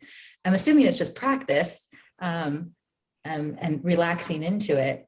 But I kind of feel like a lot of the conflict between that is that we want to be informed when we're talking about formlessness that holds all form. So I just a curiosity about where's a way we can like feel safe and trust and relax into this idea. Yes. Yeah, it does seem from our usual dualistic perspective, it's so much based around my identity as being this body and mind in relation to a world, which is a kind of that dualistic setup, ironically, is really, I think, the realm of fear. And when we get used to this non-dual realm, it's actually is the realm of fearlessness. But first approaching it, it may be the case for some people that we're so used to the dualistic perspective that this larger perspective where I am not who I thought I was as this individual body and mind could be disorienting and could cause fear for the individual body and mind, separate self, illusion self. So I think you're right that over time, it's actually the opposite. We're entering into the realm of fearlessness. But at first, what helps us to open into that, trusting that there's many who have gone before with these kind of teachings who've gone there and tell us it's safe, and it's more than safe. It's liberating from all fear and bondage and discontent. So we trust those who've gone before, and also with just little explorations into this, where maybe we haven't gone through all these questions into the complete realm of non-duality, but just a little bit, like, is awareness present? That doesn't seem so threatening, actually, right? So maybe these questions could seem more threatening to a separate self as they deepen. But if we gradually kind of wade into these waters, which is, I think, one nice thing about this kind of methodical approach we're doing today, we get used to them and we feel a little bit calmer, and oh, that's okay. It's okay to recognize that there's an awareness present here. And then that's getting used to it too. So then at the end, we can see, like, is there any, the last question, is there any boundary between me and you? That could be like really threatening or too crazy sounding. But if we've gone through all these other questions beforehand, maybe it's like, oh no, that's not such a big leap anymore. There's some thoughts about that. Thank you for your question, Willa. Betsy and then Brett. Go ahead, Betsy. Hello. So I've asked you about this before, but I feel like I'm getting this, but I feel like I'm very identified with awareness being kind of like attached to what I'm seeing, like through my eyes. Other senses. Attached to it? Attached to what you're seeing? Like the awareness feels like it's this spacious thing that I'm seeing, kind of. Mm-hmm. It's locked into my eye senses. Mm-hmm. And so my question is, one, is that wrong? Seems kind of wrong, maybe. And two, it also feels like I'm kind of applying a technique, like there's that. And then there's that I'm kind of pushing my brain, like I'm engaging my frontal lobe to do this. And, that's kind of the opposite of relaxing into it, I think. And then my fourth part is, should I be meditating with my eyes closed to try to work on relaxing into awareness, rather than, it really feels much easier when my eyes are open? Well, this relates a little bit to the point that came up earlier about being careful not to make awareness subtly into a graspable object, which is, I mentioned, because it's such a natural tendency that we almost inevitably do that, especially getting used to this kind of practice. And it sounds like maybe it's kind of like that. It's like, yeah, it's like I see this bright space around me and that's it. Or you could say that's subtly making it into almost like a visual object. So I think that one antidote for any time we catch or even have the intuition that we're subtly objectifying awareness is to take the backward step right then. In other words, ask, what is it that's aware of this luminous space in front of my eyes or something like that. And that sends us back again. Maybe we're externalizing it as a visual, like we're seeing it. So that's one way we could look at it. And then this issue of closing the eyes, maybe that would, in your case, at that time, that might be an interesting thing. I'm too engaged with the visual realm. So close the eyes and like, oh, so now it's awareness is still here. And in fact, awareness hasn't changed at all when we close the eyes, but it's a different take on it. And maybe for you, it would be like less graspable with the eyes closed. Eventually, we want to be flexible enough with this that it's like it doesn't matter whether we're hearing or seeing or any experience that's happening. We're verifying the awareness is the same with every different type of sensory experience, all 5 senses, it's the same awareness. But it's nice to kind of explore the different senses. Actually, don't get too visually focused. Some maybe it's easier with sound. I feel like the sound is like pervading the space of awareness. It seems less located. I think sound for most people seems less located in the visual field. So, but then we don't want to get too into, well, it's just the awareness of sound, because it's also the awareness of sensation. That would be like the body realm is, I feel the presence of this body with tingling through the body or something. And, but then but that's not quite it. We ask, well, what is it that's aware of that tingling? And is that the same awareness as the awareness of the sights and the sounds? Yeah, but just this natural tendency to subtly objectify. We just are so used to relating to objects or experiences that's the challenge here, is that this is not an object or an experience. And as far as the sense of feeling, you're using your frontal lobe. As I mentioned, it's these questions are coming in words, so they're a little bit conceptual, but they're trying to be minimally conceptual. I really try to pare down any unnecessary words, even to point to a particular aspect of experiencing with words, but minimal words. And it's okay in this kind of exercise, this inquiry exercise. I think it's okay it's a little bit conceptual, but just enough conceptuality to take us to a non-conceptual verification. In this case, we could say 10 different types of non-conceptual verification. Thanks for your question, Betsy. Brett.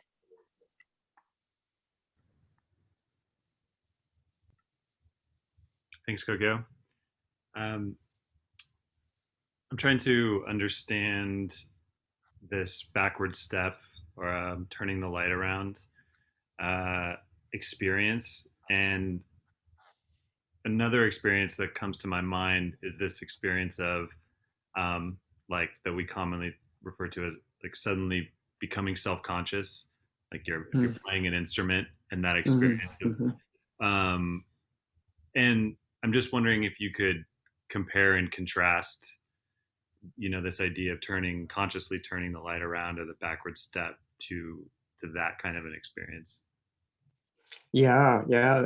In a way, they sound similar at first, but I would say they're like opposite, because what we call self-conscious in the usual sense, I think, is becoming aware of the located separate body-mind self as myself. So it's a kind of contraction into the separate self. We lose touch with the wider field of awareness, even though we call it self-conscious, and we call this other one self-awareness, meaning like awareness is aware of itself.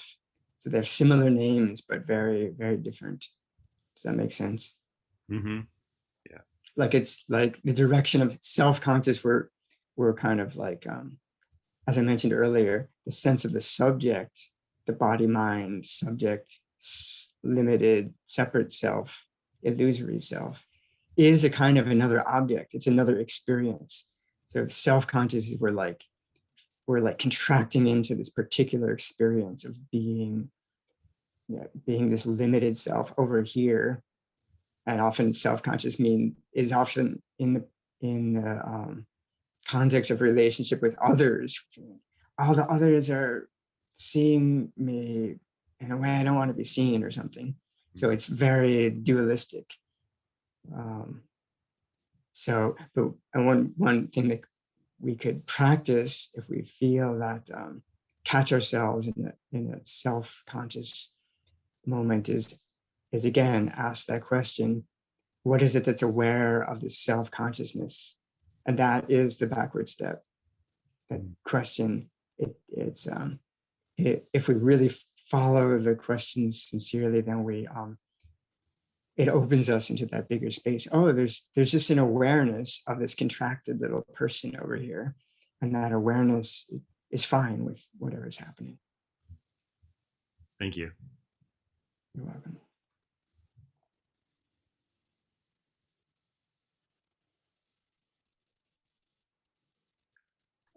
Anybody else? I Is that don't all see right? I don't see any other hands raised.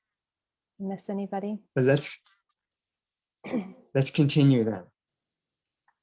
There's a few more questions here. So I hope we're all pretty much on board with this very, very simple question. Sometimes I even think of it's the simplest question we could ever ask: is awareness present? You could ask like a 5-year-old or a little kid who understood language. Are you like experiencing right now? They could understand the words. They could say, well, yeah. It's that simple, right? But now they're going to get a little bit more subtle. So, this is the inquiry into qualities of awareness. Now we can be aware, being aware, but that's not the whole story. It's not necessarily anything about non-duality. So first we're going to examine these qualities of awareness. Questions 3 and 4 are like, 3 is the temporal dimension, like, is awareness in time? Doesn't it seem like awareness is something that's happening in the flow of time? So we're looking at time, at this issue of time here. And the question is, has there ever been an experience of awareness arising or beginning, those are synonyms, ceasing or ending, those are synonyms, or changing? You could really summarize that whole list by just saying changing. Does awareness ever change? Arising and ceasing are, starting points and ending points of change. And just, again, trying not to get into any theories, anything we've ever heard or anything like that, but really staying with direct experiencing itself. Does it seem like this experiencing that's happening right now, did it seem to begin at a certain time? And again, this is really important now to make the distinction between experiencing and experience, because experience does start at a particular time and ends. In fact, every experience only lasts a moment. And this is a prominent teaching of the Buddha, that all conditioned phenomena, I would call conditioned phenomena, are experiences. All experiences are impermanent, like radically impermanent. They only last a moment. Every experience of color, sound, smell, taste, touch, thought, feeling, sensation, emotion are all just momentary, and then there's a new one. But is the experiencing of all these fleeting experiences changing? Is the experiencing changing? Does it seem that way to us? Not theoretically, but how does it feel, or what's our intuitive sense about this this field, this ocean, this space of experiencing? if we really are clear that we're not talking about an experience, that the experiencing seem to arise, can we, even if we look back and say, well, what about when I was born? Did it begin? So that's an interesting question. But if we could say, we could go to science and talk about consciousness in the womb or something, but we're not going to go there today because we're going to stay with our direct experience. And most people can't remember their birth. Interesting fact. Some maybe actually can, you can do under hypnosis or something. So you might be able to start accessing some really, really early memories. And, but even if we go all the way back to actual birth, I don't think anyone, there couldn't be such a thing as the first moment of experiencing where it's like suddenly like, oh, now there's experiencing for a tiny embryo in the womb. But maybe most importantly, it's like none of us has ever had the experience of beginning. And likewise with ending, you could say, well, is there a moment when a death, when experiencing ends? No one's ever experienced that, a moment of the cessation of experiencing, right? And it would be impossible to experience the cessation of experiencing because if there were the experience of it, there'd have to be another experiencing there to experience the end of experiencing. So we actually, I think we really don't know about the beginnings and endings of life, like birth and death. But let's take more, anyway, we don't have any, I don't think we have any direct experiential evidence for experiencing beginning or ending at birth and death. We have theories and science can tell stories, but direct experience doesn't seem like anybody can really go there. But what about sleep? It's like a little miniature death, maybe. It might seem like experiencing begins the moment we wake up and it ceases when we go to sleep. But if you go really explore these moments of falling asleep and waking up, again, it's not like, I don't imagine you either have this experience, can like locate this moment where suddenly like, oh, there's experiencing now and there wasn't before. It's more of a murky transition from sleep into waking life. And could it be that what we call deep sleep, as opposed to dreaming sleep, because dreaming sleep, it's obvious that there is experiencing going on. I would say the same experiencing as waking life. But deep dreamless sleep, could it be that there's experiencing or awareness present then?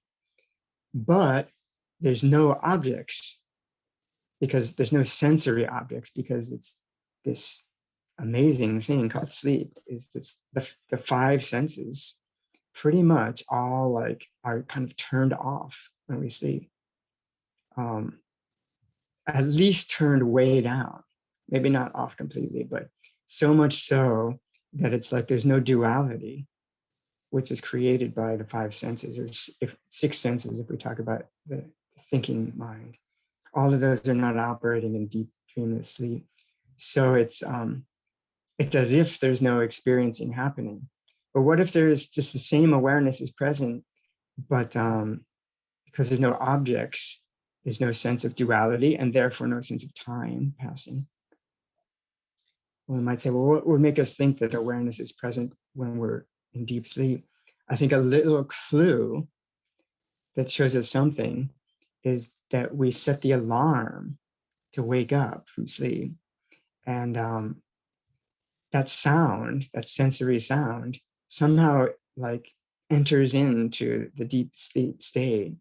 And like that, you could say the object of the sound experience is strong enough that it breaks through that barrier of deep sleep and comes into awareness. if awareness really were not present during deep sleep, we wouldn't hear the alarm. And then there are people who practice very subtle practices like sleep yoga, where this is not my my direct kind of practice experience, but I trust the accounts of people who work on this practice, where you can, just like lucid dreaming, you can have lucid sleeping, where you can be like, you're deeply asleep, but there's a sense of awareness being present at the same time. So I just bring up this sleep example because that's where a stumbling block, where we might think, well, maybe awareness does begin and end there, but I would propose the possibility that awareness is exactly the same during deep sleep, but it's like a deep, deep samadhi, where there's no, because there's no thinking or sensing going on. It's very relaxing. Could it be that nature even created sleep because all sentient beings need meditation? They need deep, non-thinking samadhi, and most people aren't going to practice it. So nature creates this very refreshing time, just like after a good meditation, a good sleep would feel like, that's great. And so at any rate, these are things we could explore about beginnings and endings or changing of awareness, but maybe more importantly, just in our ordinary waking experience, does it seem like awareness is changing, beginning and ending? As all the experiences happening within awareness are changing, could it be that awareness itself is not? See, is it done? Karin or yeah?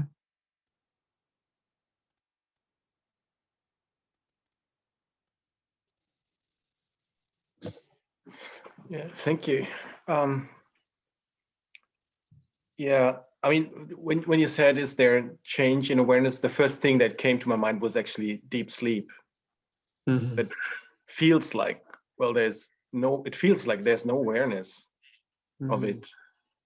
And yeah, you mentioned that, lucid sleeping, and actually I had this experience once after like extensive Feldenkrais training, 3 days of constant awareness of the body. And then I had this amazing experience of being aware of sleeping.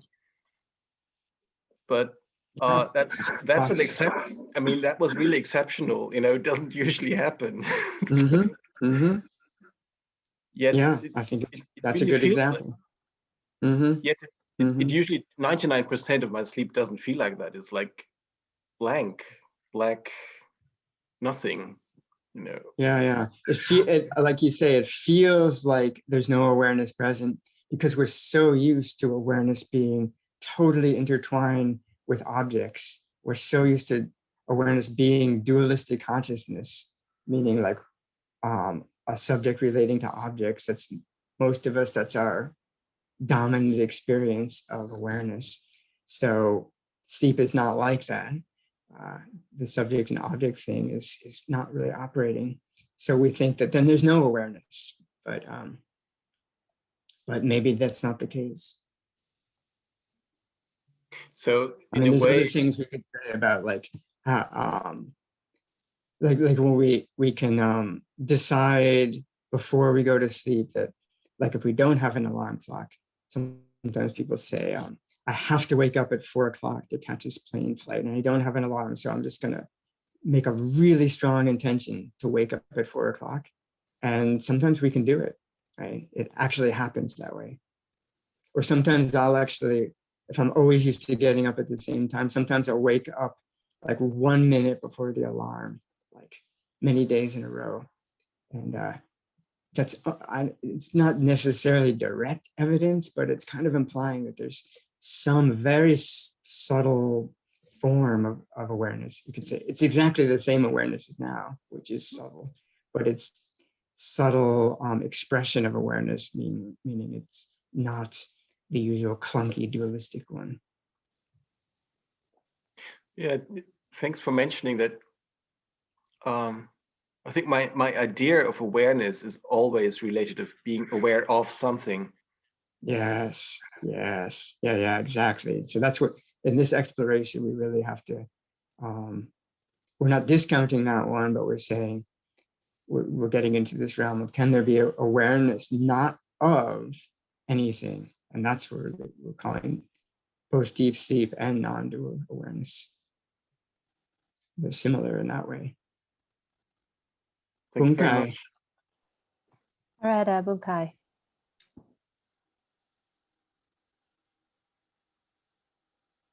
Oh, you're muted.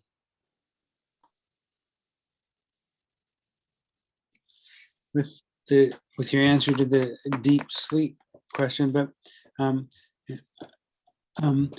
I had heart surgery and went under with a heart-lung machine for like 5 hours, and I kind of counted on them being able to change my awareness, to a point where it didn't exist. And then I also kind of counted on them to bring it back, and I'm kind of glad they did. Well, so that's the question. The did question it not is, exist there, or was it just that there was no objective experience, so therefore there was no sense of time and space? my real question is how do they use a physical thing, a chemical, to mute something that's ungraspable or not physical? I would say that they're not actually muting awareness. They're not, you can't mute ungraspable awareness, but what they're muting, chemically muting, is the senses and the thinking mind. You could say in Buddhism, we usually say that conceptual consciousness is like a sixth sense, and that you can, those can be muted in deep sleep and with anesthesia and with meditation. But I would say that there's not really evidence for ungraspable awareness itself being able to be muted or turned off. But this is something. But these are the issues we can explore, and it's a little bit hard experientially because we can't go in there with our dualistic verification into deep sleep and so on. We have to intuitively have some sense of it. And I think we're getting a little bit theoretical in this discussion, but maybe we have to a little bit when we get into issues like you could experiment with a good glass of Chardonnay. Again, it changes our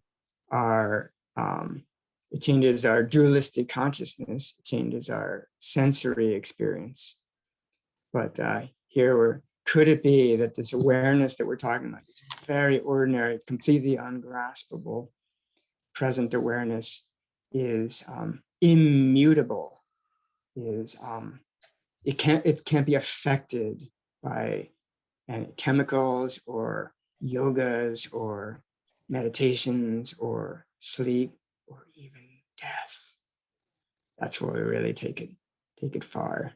But for now, let's just be open to the possibility of making this distinction between ungraspable, formless, unlocated awareness and sensory experiences. So finally, do you think it do you think it evolved? Do you believe in evolution, or did it just appear? Well, if in this case, this question number 3 is about the changing aspect of awareness. So my understanding is that this awareness does not evolve. It's beginningless and endless because it's outside of time.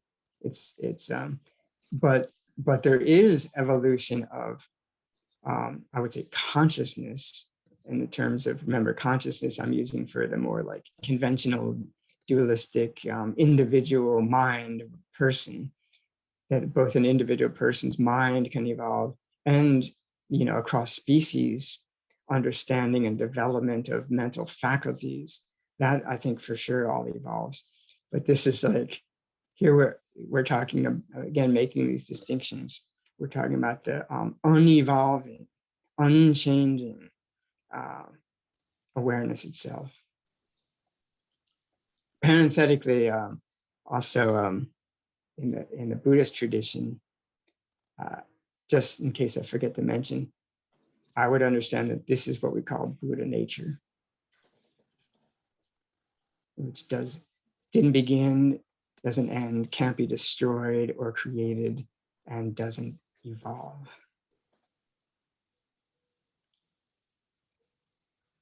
Thank you. Kokyo, we have a few questions and wondering if you'd like to continue with questions or get through the questions before we open up for discussion. Why don't you hold them for now and see if they get answered as we keep going, because there's a lot of overlap here too. But if they don't, we can come back to them too, because especially the next one is they're kind of a set here. Question number 4. And also, this is a longer afternoon, if we want to take a pee break or something at 2:15 or 2:30, maybe we can think about that too. Okay, so wonderful. For now, question number 4, 3 was the temporal dimension, like exploring time, and as is, you know, I was suggesting that the verifiable answer is, can awareness change? No, this is impossible. Awareness is timeless, unborn, deathless, and cannot be lost. Lost would mean it disappears and then can come again. So this present awareness, Buddha nature, in this understanding, cannot be lost. And then these are words in the Buddhist tradition. Unborn is a name for Buddha nature.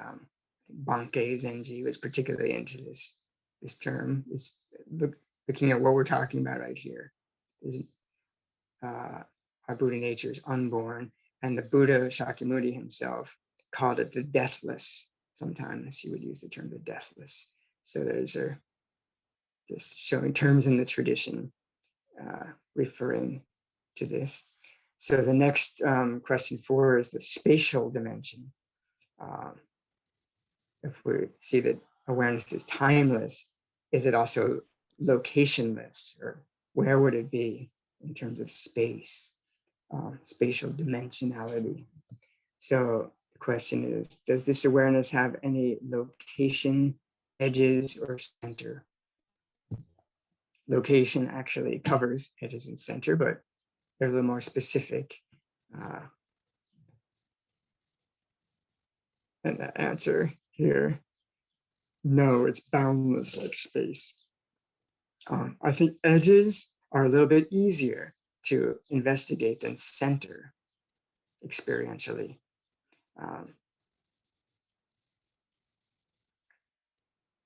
Again, we're making sure that we're in touch with awareness. Is awareness present? Yes. This very awareness right now is the one that we're always talking about. So making sure we don't fall into some theoretical type of awareness. Is this present awareness in which all experiences are happening? Is it located somewhere? And I think often what we feel, if we have to say it has a location, or if we feel as if it has a location, I think usually it seems to be located in the body, or particularly in some part of the body. We might feel like it's located in the heart, but sometimes I think most often we feel like it's located in the head of the body. And this is not just coincidence. I think it seems to be located there because basically 4 or 4.5 of our sense faculties out of 5 are located in the head for some reason. They're all kind of like our eyes, ears, nose, and tongue are all very similarly located. And there's also some tactile sensation that is shared with the rest of the body too. So I think because of that, what's set up in this apparent world, it feels as if awareness is located like behind the eyes or behind the ears. It might not feel like that way to you, but I think to most people, if we feel like, at first when we look for awareness, we feel like it is back there. Earlier, somebody said feels like it's kind of back behind me being dislocated head. So I think it's just it's the setup, the sense organs, because remember, awareness is knows the world of objects through these five senses. So if you're like the source of seeing, hearing, tasting, smelling, and so on seems to be located in the head here. So this is why this is a subtle thing we can explore, and to see that actually awareness is not located in the head. And I would say the way we could explore it is to one way we could do it is to say, okay, there's this sensation, there's this feeling. It's almost not exactly a sensation, a feeling, an intuitive sense of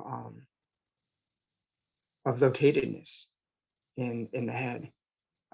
There's this word, I can't quite remember, it's like proprioceptivity. Is that the word that means like a sense of locatedness in the body, like body locatedness sense? So that's just created by the setup here of a body and a head and so on. So one simple way is we could just ask the sense of awareness being located in the head. It's a sense, kind of a sense of locatedness. Where is the sense of locatedness happening? Or is there an awareness of the sense of locatedness? Yes, there's an awareness of the sense of locatedness. And where is the awareness of the sense of locatedness? So this is the backward step again. We step back and actually, this awareness, the sense of locatedness is an experience. And that experience is happening in this unlocated awareness. This is quite subtle, but this is nice to explore in meditation. And the key point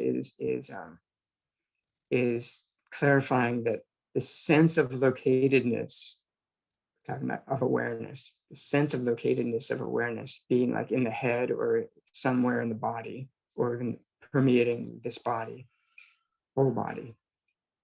That kind of sense of locatedness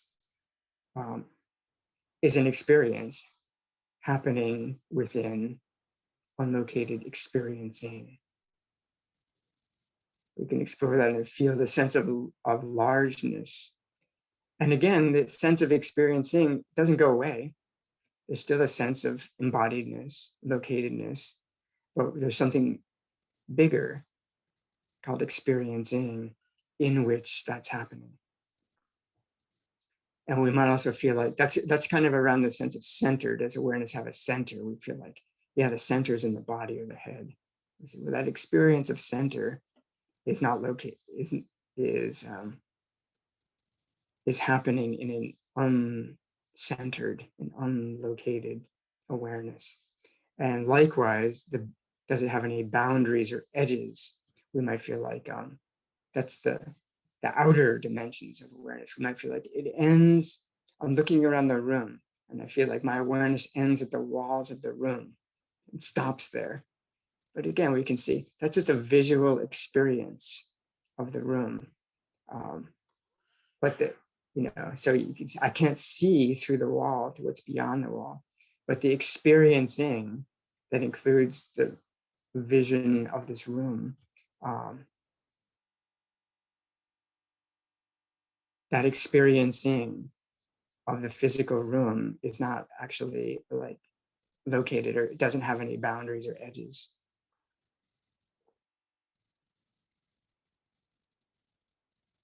we're so used to dualistic consciousness, which relates to location. It's a major thing we do, especially with our eyes open, as Betsy mentioned, but even with our eyes closed, we have a sense of location with our ear, where sound is coming from the left or the right, and bodily sensation is happening in the toe and not in the ear. These are all experiences of location, with the sense of location. But all those experiences, you could say the located experiences, are happening in unlocated awareness. The experiencing of location is not located. So, can you follow this one?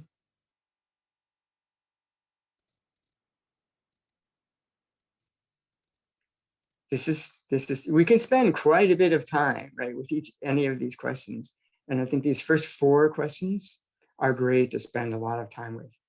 That, you know, they're not actually getting into non-duality. We haven't gotten into non-duality yet. Non-duality is the relationship now of this awareness and experiences.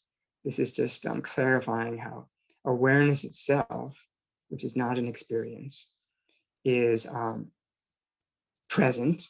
That's question number 1. It's always present. It's self-illuminating. That's question number 2. It's self-knowing. It doesn't need any other awareness to verify itself, know itself. It knows itself in a unified way.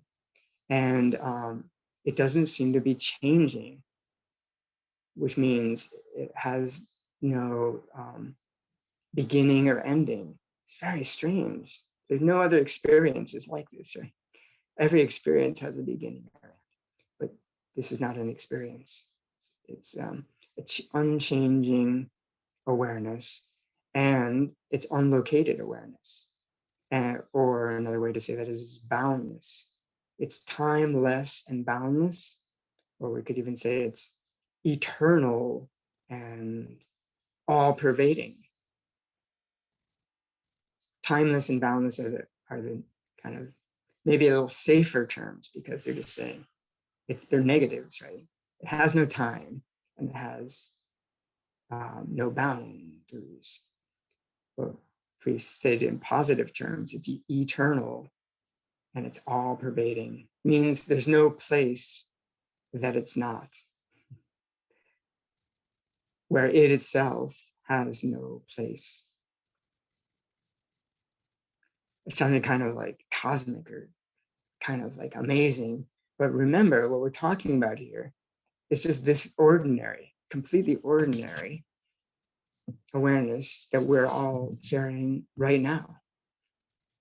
And it's not hidden at all. It's just that we usually don't ask these questions. So we don't appreciate these qualities, these amazing qualities, this ordinary awareness. If we look really carefully, spend some time looking carefully, we can see that it's actually timeless and boundless. So do you feel that you can have some sense, even if you maybe still have some doubts, do you feel that there's some verification of these 2 qualities of awareness, being timeless and boundless, of your own awareness, beyond theory, but having some sense of it? And if not, let's talk.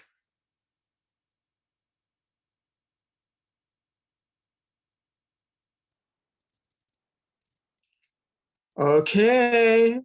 Oh, Rich. Thank you again. So what I wanted to ask you has to do with Zazen, and with what I've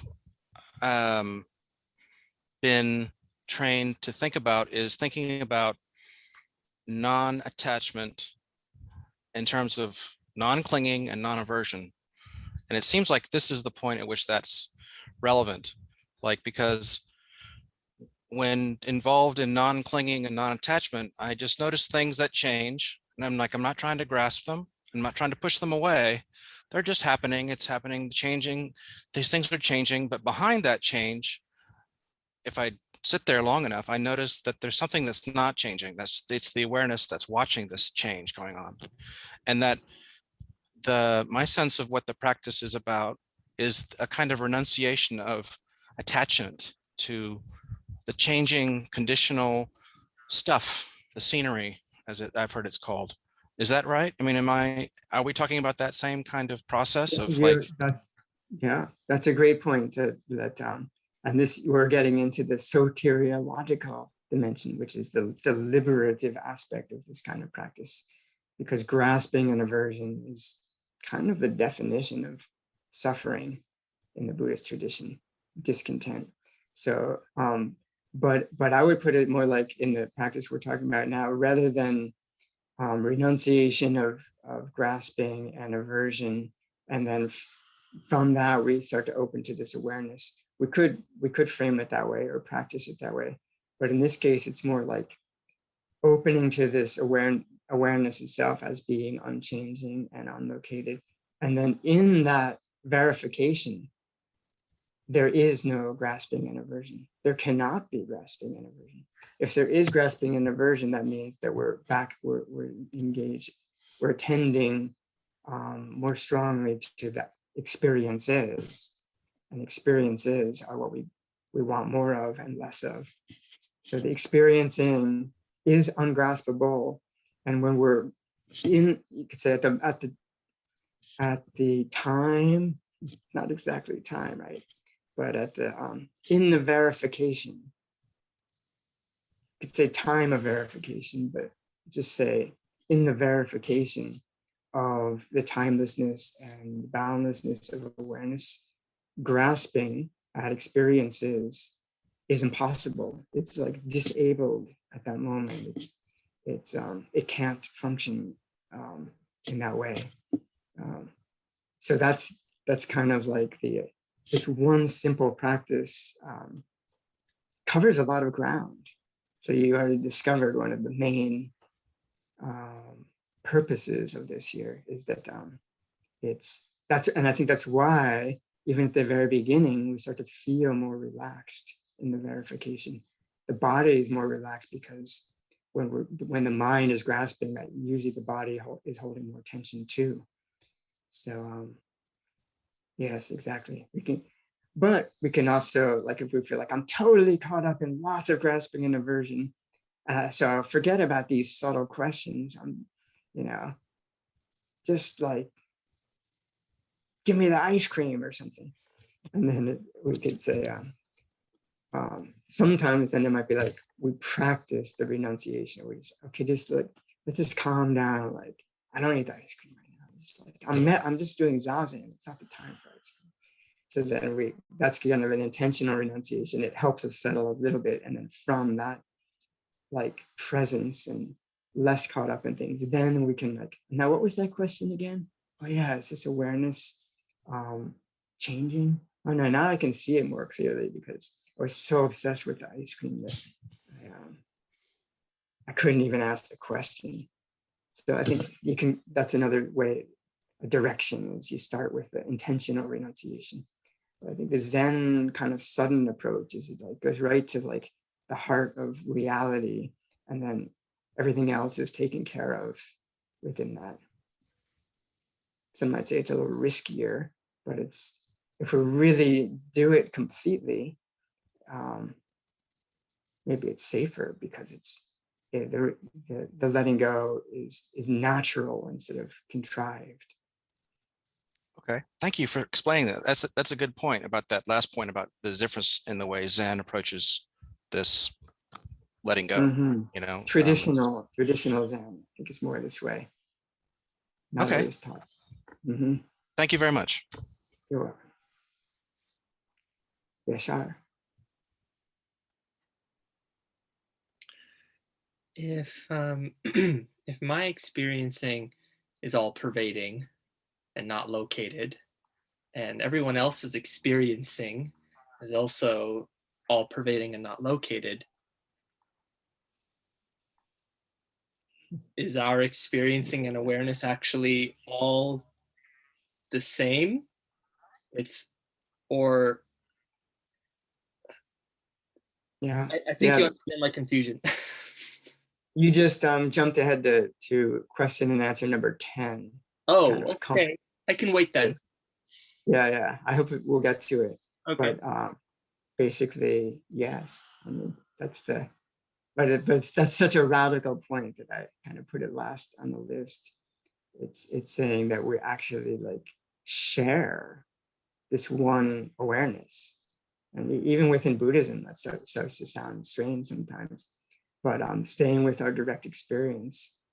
And again, clarifying the difference between our individual minds, like our, consciousness means like an individual body and mind relating to a world. We can call that consciousness. Those are different. In other words, the content of our minds are all different. But the knowing of the content, you could say you can't distinguish it. And if we were to distinguish it, that distinguishing, that division between my awareness and your awareness is just another experience that we're kind of, saying there must be a division between my awareness and your awareness. But any kind of division we could possibly propose, I would say it's just another experience happening within boundless, unlocated awareness. So it's like we're actually sharing, not even like a really, really similar one, or like they're identical, but there's a bunch of them. I think we can't even say that. It's like, so in Zen, they start using these words like the one mind, which some people think sounds kind of crazy, but experientially, if we start investigating this, it seems to be more and more true. So thank you. Let's keep going a little bit. So now we maybe can verify, and again, this is something that's course that we don't do just once. We can run through these questions, any number of them. I think always starting at the beginning. And I actually, to be honest, I like to do this in Zazen for years now, and it's like, and the more time spent doing it, the more like changes. And we become, it makes more and more sense. We become more and more open to this perspective. And sometimes don't get through all the questions, but even just question number 1 is like a complete Zazen practice, right? But here we've explored these qualities of awareness, timeless and locationless. Now, questions 5 through 7 are really almost like the same question, kind of put in different ways, different dimensions of the same question, which is basically exploring now what we call non-duality, the relationship of awareness and objects, or the relationship of experiencing and experiences, the relationship of space and its contents. So question number 5 is,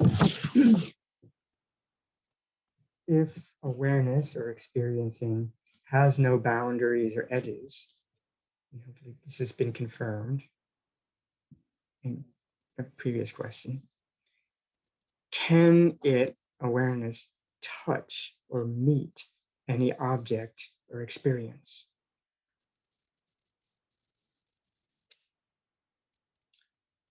Object or experience such as sights, sounds, smells, tastes, tactile sensations, thoughts, emotions, sense of individual self, or we could say the personal perceiver is a experience you might feel. So I put this list because I think it's kind of nice to apply this question to each of these one at a time, experientially in Zazen, or on your own. because each one is slightly different and has its own wonderful kind of revelation. So again, to ask this question, we have to already be really clear about that this awareness that's present right now doesn't have any location, edges, or centers. If we're not quite sure about the earlier ones, then I would suggest we shouldn't go on to these later ones. But since we have a group of people and limited time, kind of running through these and trusting that you have some sense of where this is going. But I would say, if you want to just explore the later ones without the earlier ones, in terms of these questions, it doesn't really make sense that they're in order. But if awareness or experiencing doesn't have any boundaries or edges, can it then touch or meet any object or experience? So take a sight like the wall in the distance, or maybe we should say the screen, because we're all looking at a screen. Does awareness kind of reach out and meet the screen? It's a visual object, right? It's an experience, a visual experience of a screen. Does awareness meet or touch that screen? And we have to then go back and remember the awareness we're talking about. We've already confirmed that it doesn't have any edges or location. So it's not a kind of like beam of light coming from our eye that touches the screen, something like that. It's an all-pervading light. It's an edgeless, boundless luminosity. It's the light that pervades the universe. Does that light touch or meet any object?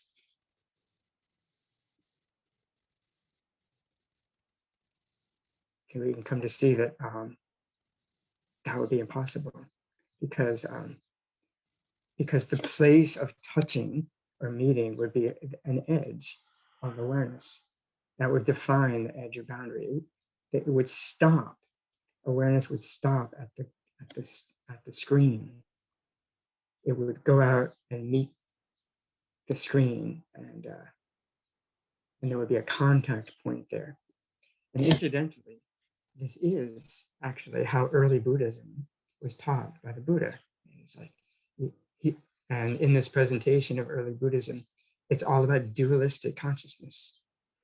And I think partly to reveal this non-dual awareness, but Buddha maybe doesn't use that language so much. He'll say, like, there's an eye faculty and a color, and then there's an eye consciousness that mediates between the eye faculty and the color.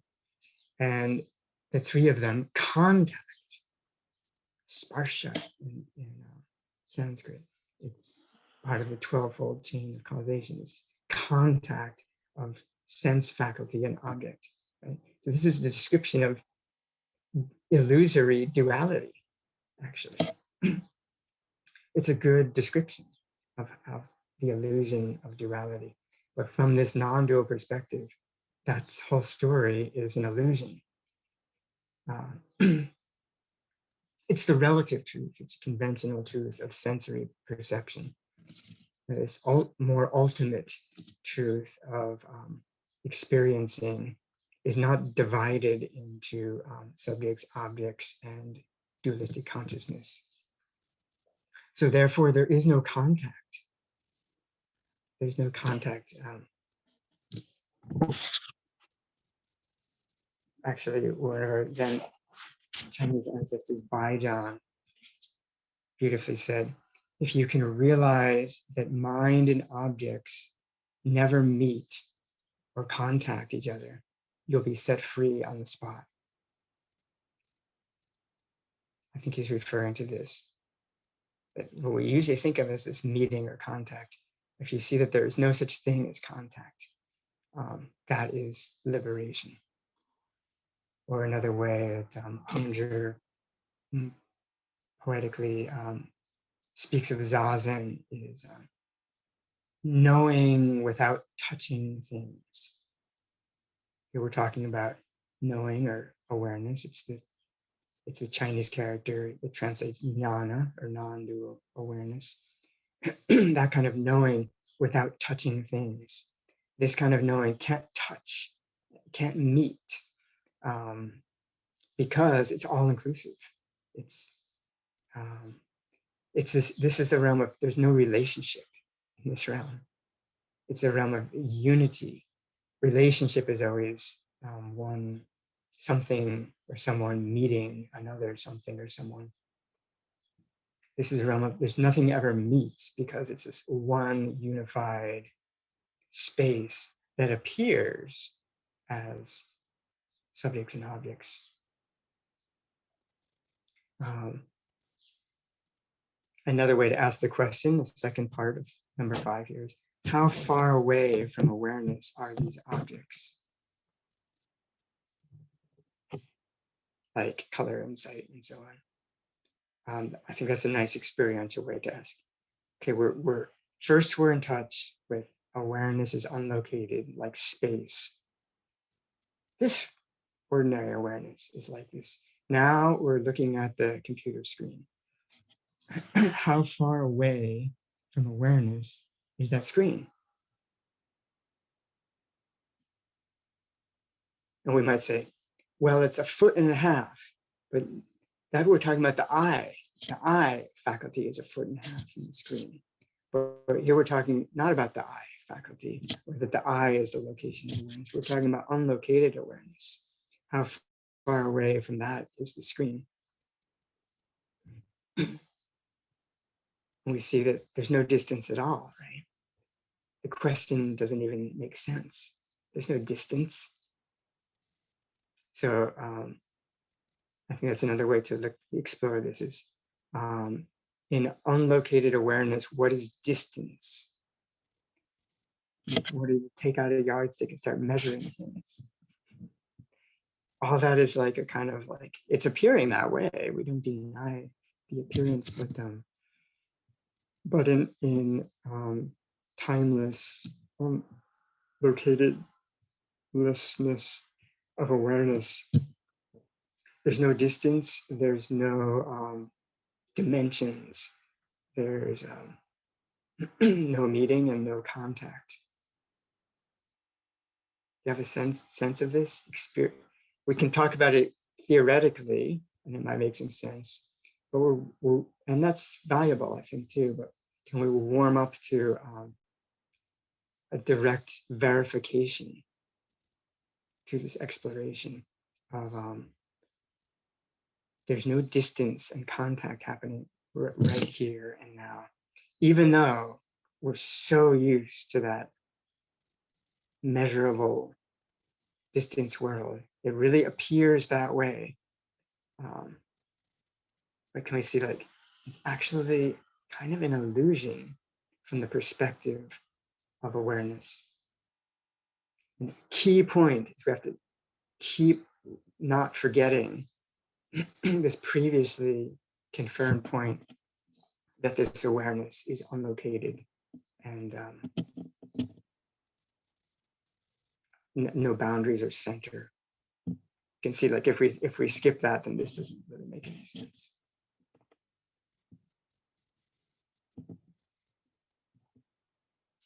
How far away from awareness is the visual experience? Remember that when we're looking at a computer screen, this is another really key point. It's not like there's a physical screen made out of atoms that we're seeing, right? It's a visual experience of a screen. That's what we're actually experiencing. And it's this visual experience. Where is it happening? It's happening in awareness. You could even say as awareness. Awareness is taking the form of a visual experience. And this form of visual experience that awareness is taking is happening within awareness, which is unlocated. Therefore, the screen is ultimately unlocated. And the perceiver of the screen, Kokyo's eyeball, is also unlocated, but it appears and feels to be over here. And the screen seems to be over there.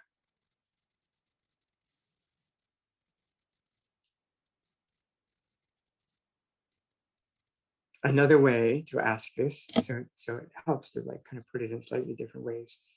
So the first way of putting it is, can awareness touch or meet any experience of color or sound and so on? And the second way to ask it is, how far away from awareness is this visual screen or the sound of the bird? How far away from awareness is the sound of the bird? Here, there's a bird chirping here. It's not like 15 feet, right? From the perspective of awareness. And so there's two ways to ask. Another way that I find really helpful that's not really written, I guess it's written in the italic part down below, but I think it could be put in here too as another way of asking is, we're looking at the screen.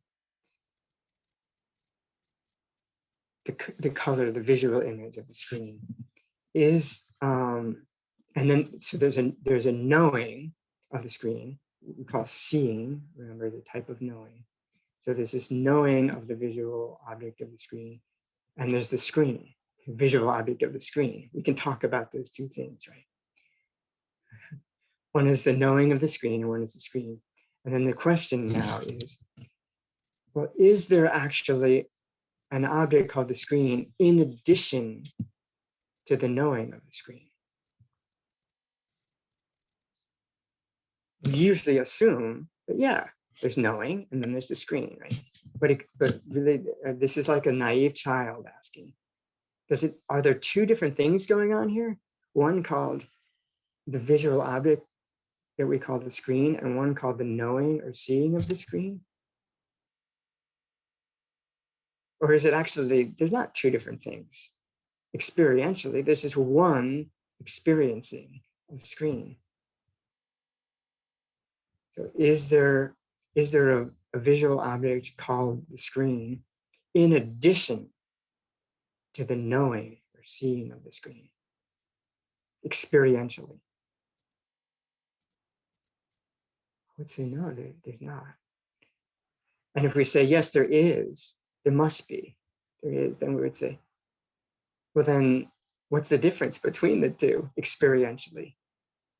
Theoretically, we can talk about a difference, but experientially, isn't there just one reality for us called experiencing of this visual image we call a screen? And we don't need to add in another thing, call it an actual screen in addition to the knowing of it. It seems like extra. It seems like an extra conceptual step to add in some screen in addition to the experiencing of it.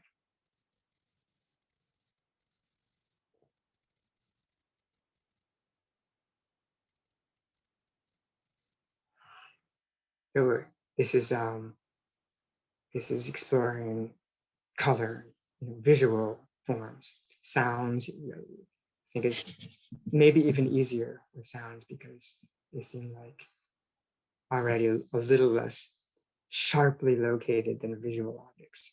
So the sound of a bird or sound of this voice happening. Is there a sound of Kokyo's voice in addition to the knowing of it, in addition to the hearing of it? Are there two different things, or is there just hearing, which is a kind of knowing, a kind of awareness? It's kind of taking the form of what we call Kokyo's voice. We can do this with bodily sensations. There's some tension in my belly. It's what we call the body, actually. It's just a collection of tactile sensations. Experientially, all this is not theoretical, right? We can talk about what biologists would say about the body, but here, as an ordinary person, body is a collection of tactile sensations, constantly changing experiences of contraction and relaxation. Sometimes it feels to me like body is just a kind of an ocean of contracted or relaxed sensations. So there's some contraction in the belly. That's an experience. And there's a knowing of that experience, an awareness of that experience. Is there some contracted sensation in addition to the knowing of it, in addition to the awareness of it? Or is it just awareness is taking the form of this actually kind of indescribable tactile sensation? Tracy.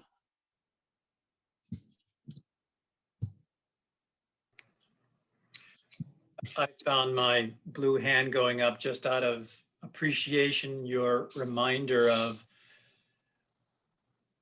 you're saying in your experience, experientially. I have found that so helpful to be recalling the initial instructions that I have to say to myself pretty regularly without referring to preconceived ideas or intellectual knowledge, or to maybe make it simpler, just without referring to thought or memory. Mm. Good one, yeah. Question. Or the question, and then the reminder of that instruction. That really is, because it's so easy to slide into where if you check that with that reminder, it then makes sense, as it were. Yes, so important. Yeah, so we say, but the scientists say it like this, the physicists say it, the biologists say, the Buddhists say it like this. Sure. And then it's all, past ideas, and does it line up with the ideas? Nice thing about Buddha Dharma is we can stay with our direct experience and confirm that first of all, and then we can go back to the Dharma stories and see, does these descriptions kind of line up with my experience? And I would say sometimes they do, sometimes they maybe don't. Like I was saying, kind of foundational Buddhism is really like a very complex, like Abhidharma tradition, very complex description of duality, I would say.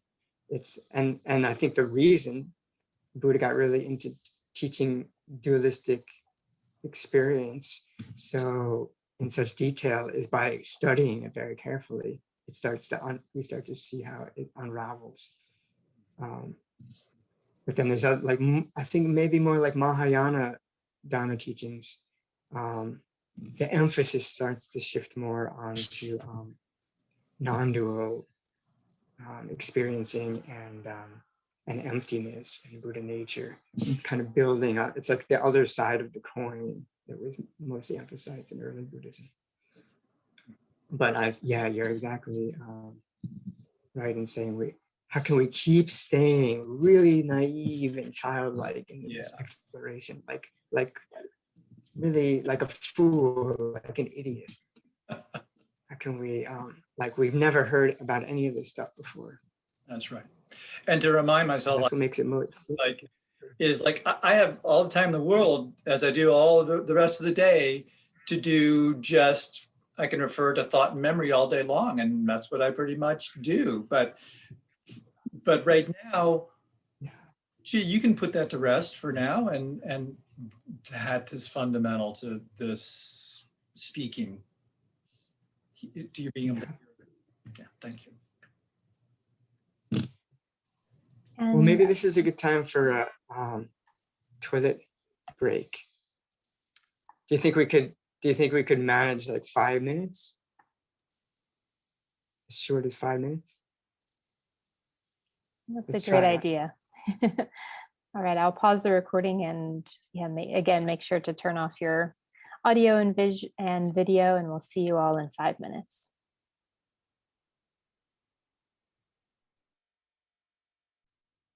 Record progress.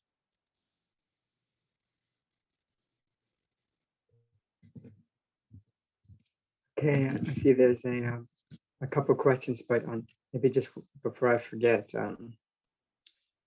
I just want to emphasize something we were just talking about exploring the body, which came up earlier. And this is a key thing, and Zen is an embodied practice, and experience of the body is a major part of our life. So from this perspective of awareness, what we call body is, I mean, so if we're looking at it like on the screen right now, body is a visual object. If we tap on it, it's a sound, it's an auditory object. But mostly what body is tactile sensation, experientially. So we don't, and from this perspective, we don't say body is made up of like hearts and lungs and livers and so on. That's conceptual ideas. Experientially, the body is sensations. And then we're examining the body in terms of awareness. We say it's these sensations are awareness taking the form of sensations. It's located sensations appearing within unlocated awareness. So going back to the beginning when we're talking about dropping off body and mind, this is kind of like dropping off our usual sense of the body. In this case, we could say the body as a separate solid thing, a lump of red flesh or something. Like it's separate from the rest of the world. It's separate from myself sometimes even. This is more like it's dropped off as anything other than awareness. And awareness here is Buddha nature. It's all pervading, beginningless, endless space. So you could say that's the nature of the body, is that from this perspective, right? Experientially, it's that. So that's one way of looking at dropped off body. And same thing with thoughts, we could say.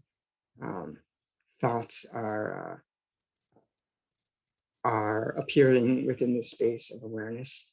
Is there some thought in addition to the knowing of the thought? As we're thinking, there's an experiencing of the thoughts. Is there some thought other than the experiencing of it? No. So it's really just experiencing, taking the form of thoughts. So this would be like body and mind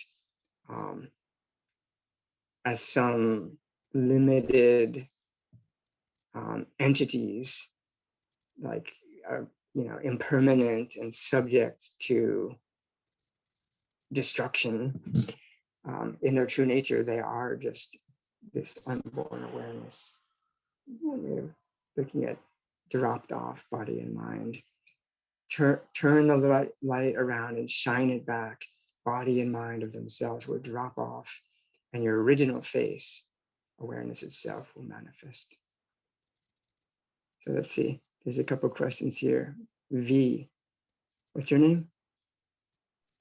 Hi, I'm Vikram. Vikram. Yes.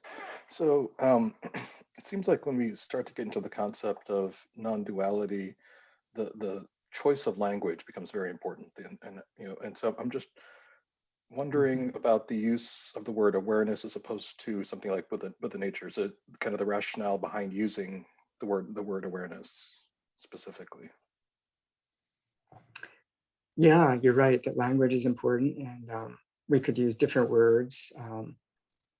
Like knowing and experiencing are very similar to awareness. Those were the three synonyms I brought up at the beginning. Some people might say something like life. I've heard people propose, why not just call it life? And I think Uchiyama Roshi in our Zen tradition, he uses this word life. And I think when you read him, I think you can hear him talk. He's using that word in the same way that we're talking about awareness. Might be a little different, but I think he's using it for Buddha nature. And so that's another one that is kind of a big open word. But to me, it's a little more vague. I think it's because life could mean like the lifespan of a person or something. And like it's different from death, for example. Whereas I like the word awareness or knowing or experiencing because it's really, it's not a physical entity. It's what is most directly verifiable. Like at the beginning of the conversation, it seems to me that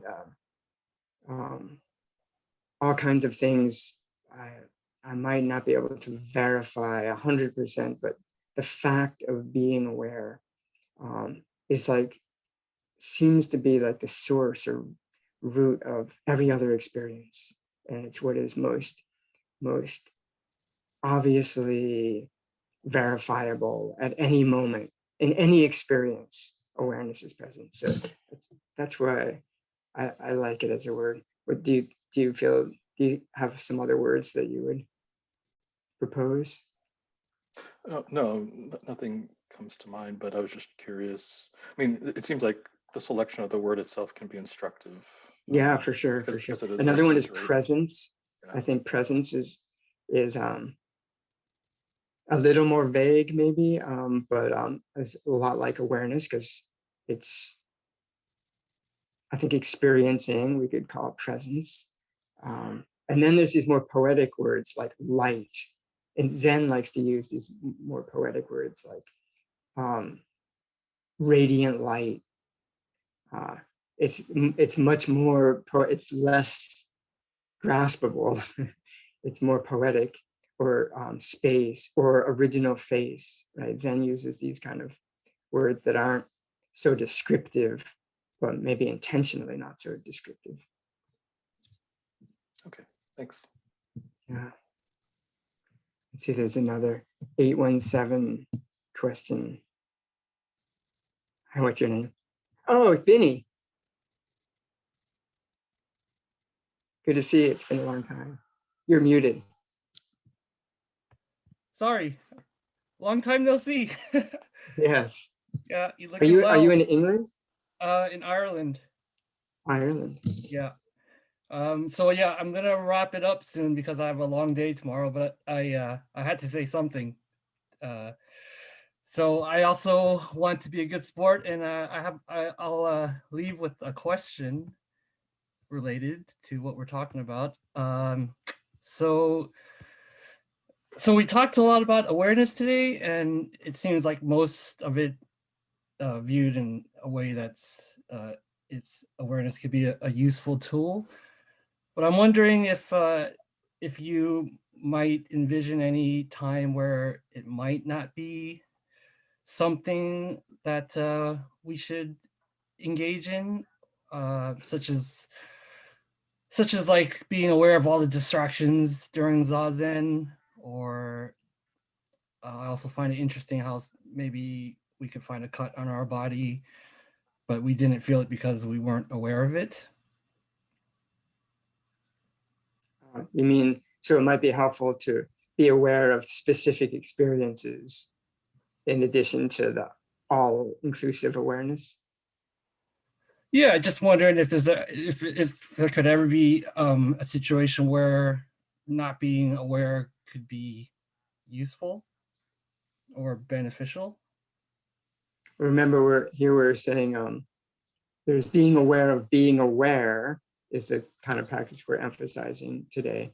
And then there's being aware of particular experiences. And I think when we talk about mindfulness in Buddhism, usually I think we're talking about being aware of particular things like body and feelings and mental states and cuts and our finger on a hot stove and things like that.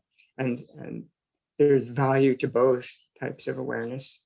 Of course, there's value to mindfulness of experiences. That's kind of just paying attention to what's happening, and it's a kind of being present.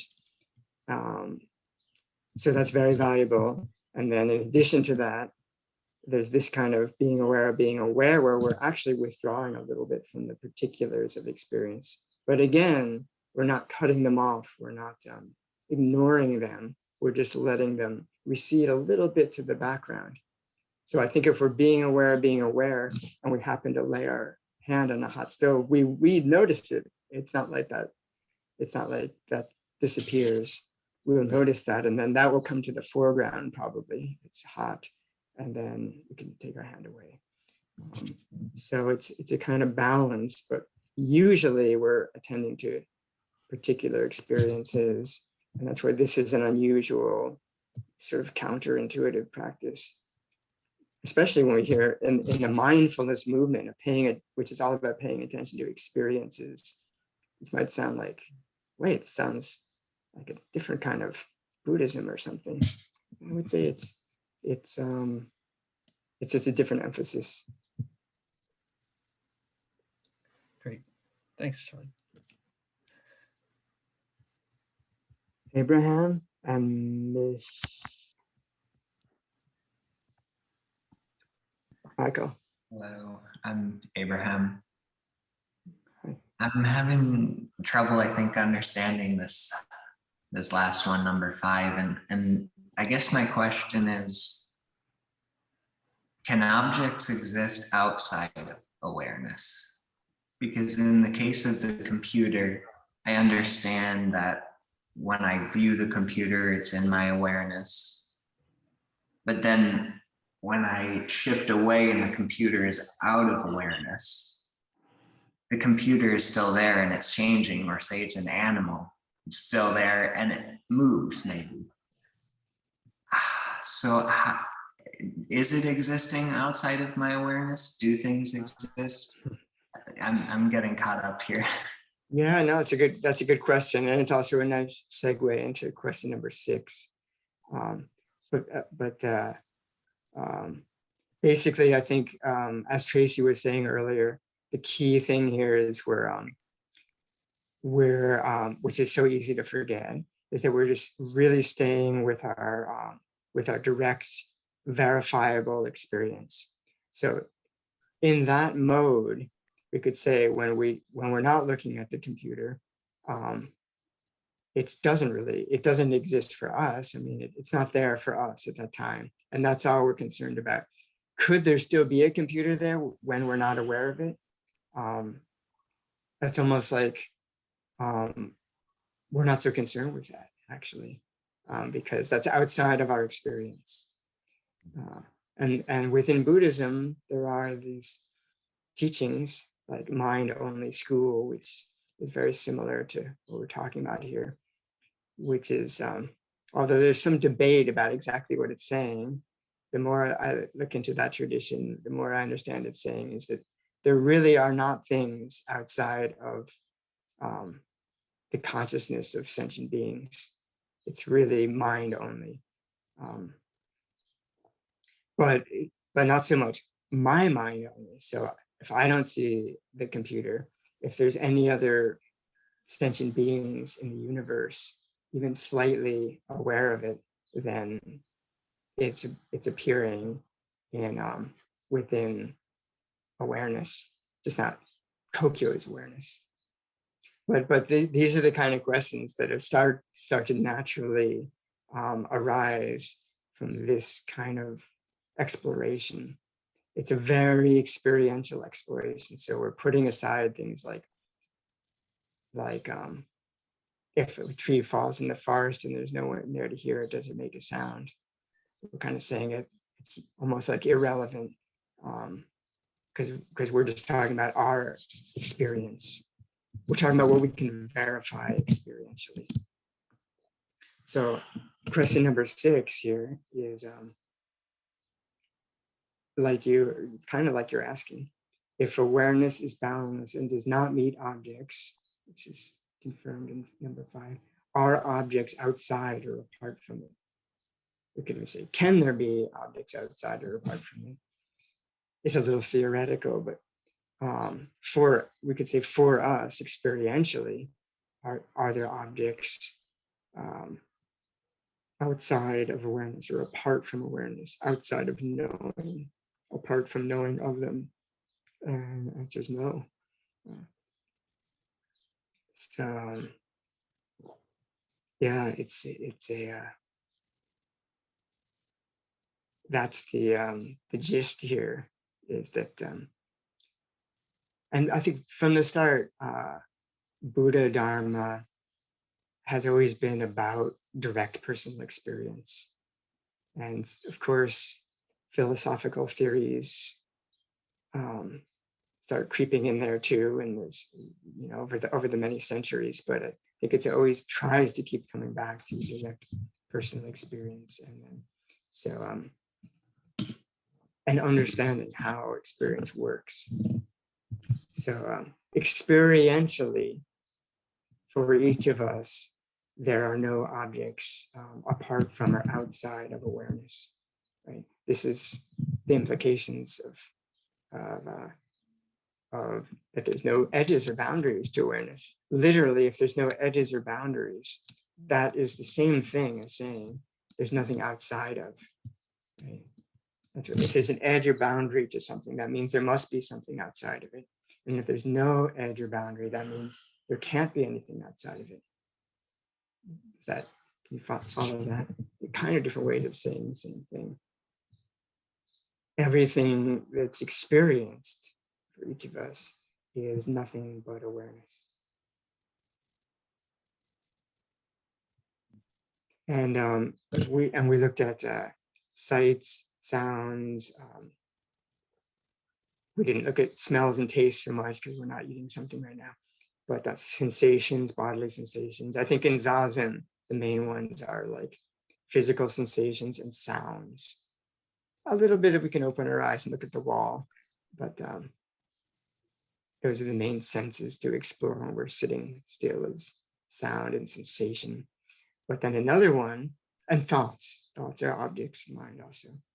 Another particular kind of thought that's worth exploring from this perspective is the view or the sense of being an individual self, the sense of being a separate self, or we could say an individual perceiver. You could say that's an experience. We feel or have a sense of being a person over here that's looking at all of you over there. That sense of being a located individual, composite kind of body and mind person that is me. That's a kind of a sense we have, almost like the sense of a color or a sound. We have a sense of individuality or being a perceiver. I would propose it's almost like a sense. That's a really valuable one to apply to this teaching.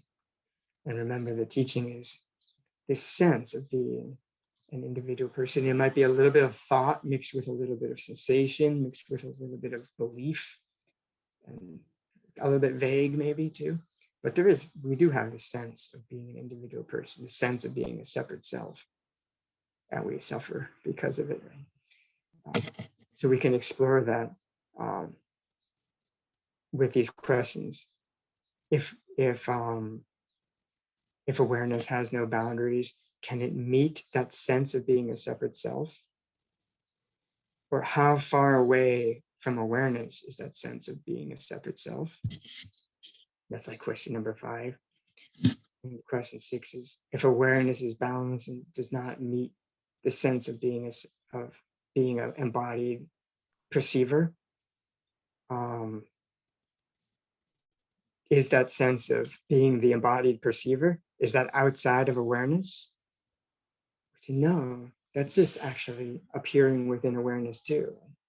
And anything that appears within awareness is nothing other than awareness. Its nature is awareness of it.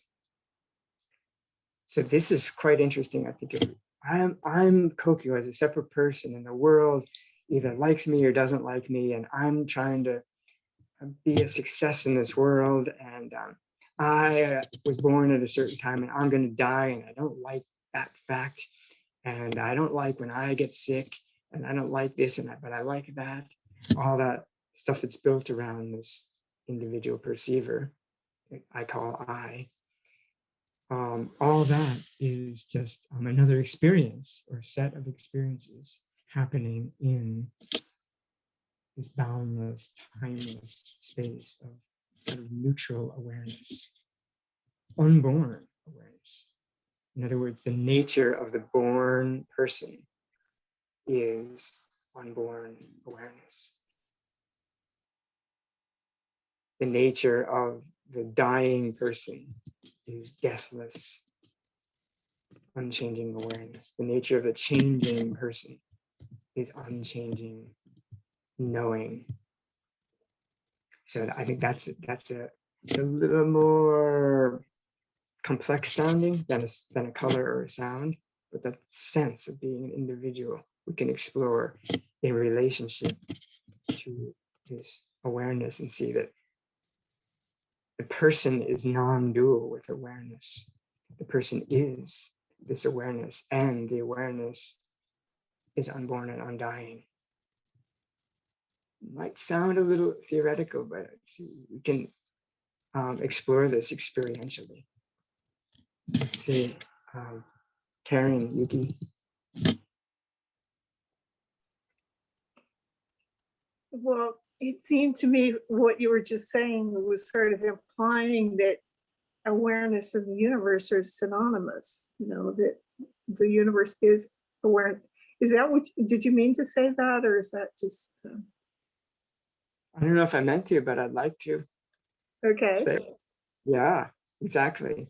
The universe, remember, the universe experientially is everything that we perceive. It's kind of how the Buddha talks about the universe, sometimes called the Dharma Dhatu in Buddhist language. It's interesting because we sometimes translate that as the cosmos or the universe, but literally it means the realm of mental phenomena. You could translate Dharma Dhatu that way too.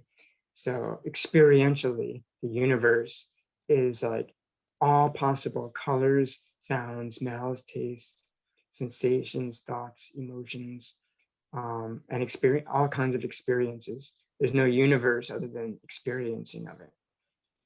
And so, yes. I'm thinking of the universe as like the universe of the dependently co-arises, that universe of being imbued with awareness. Well, are you saying there's some universe that dependently co-arises outside your experience? I have no comment on that.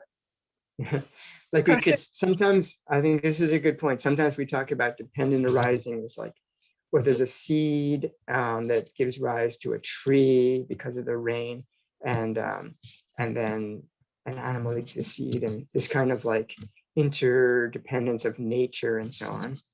And but all that's a story appearing in the consciousness of sentient beings. And I would say there isn't really a universe like that outside of the consciousness of sentient beings, but I would call that dependent arising.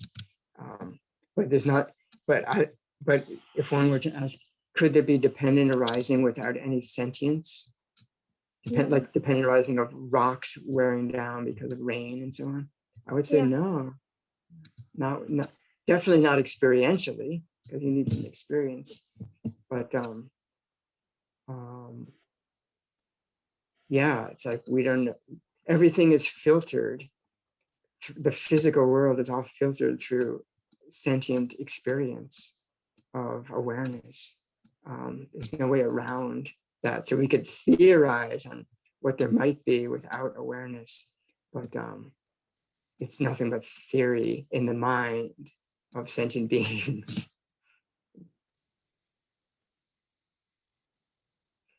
Is this an awareness-centric view? Definitely. I think that's the kind of trademark of Buddha Dharma, and maybe most Eastern or at least Indian traditions. And does that mean that there's no world? No, of course there's a world, but is that world something outside or apart from the awareness of it? No.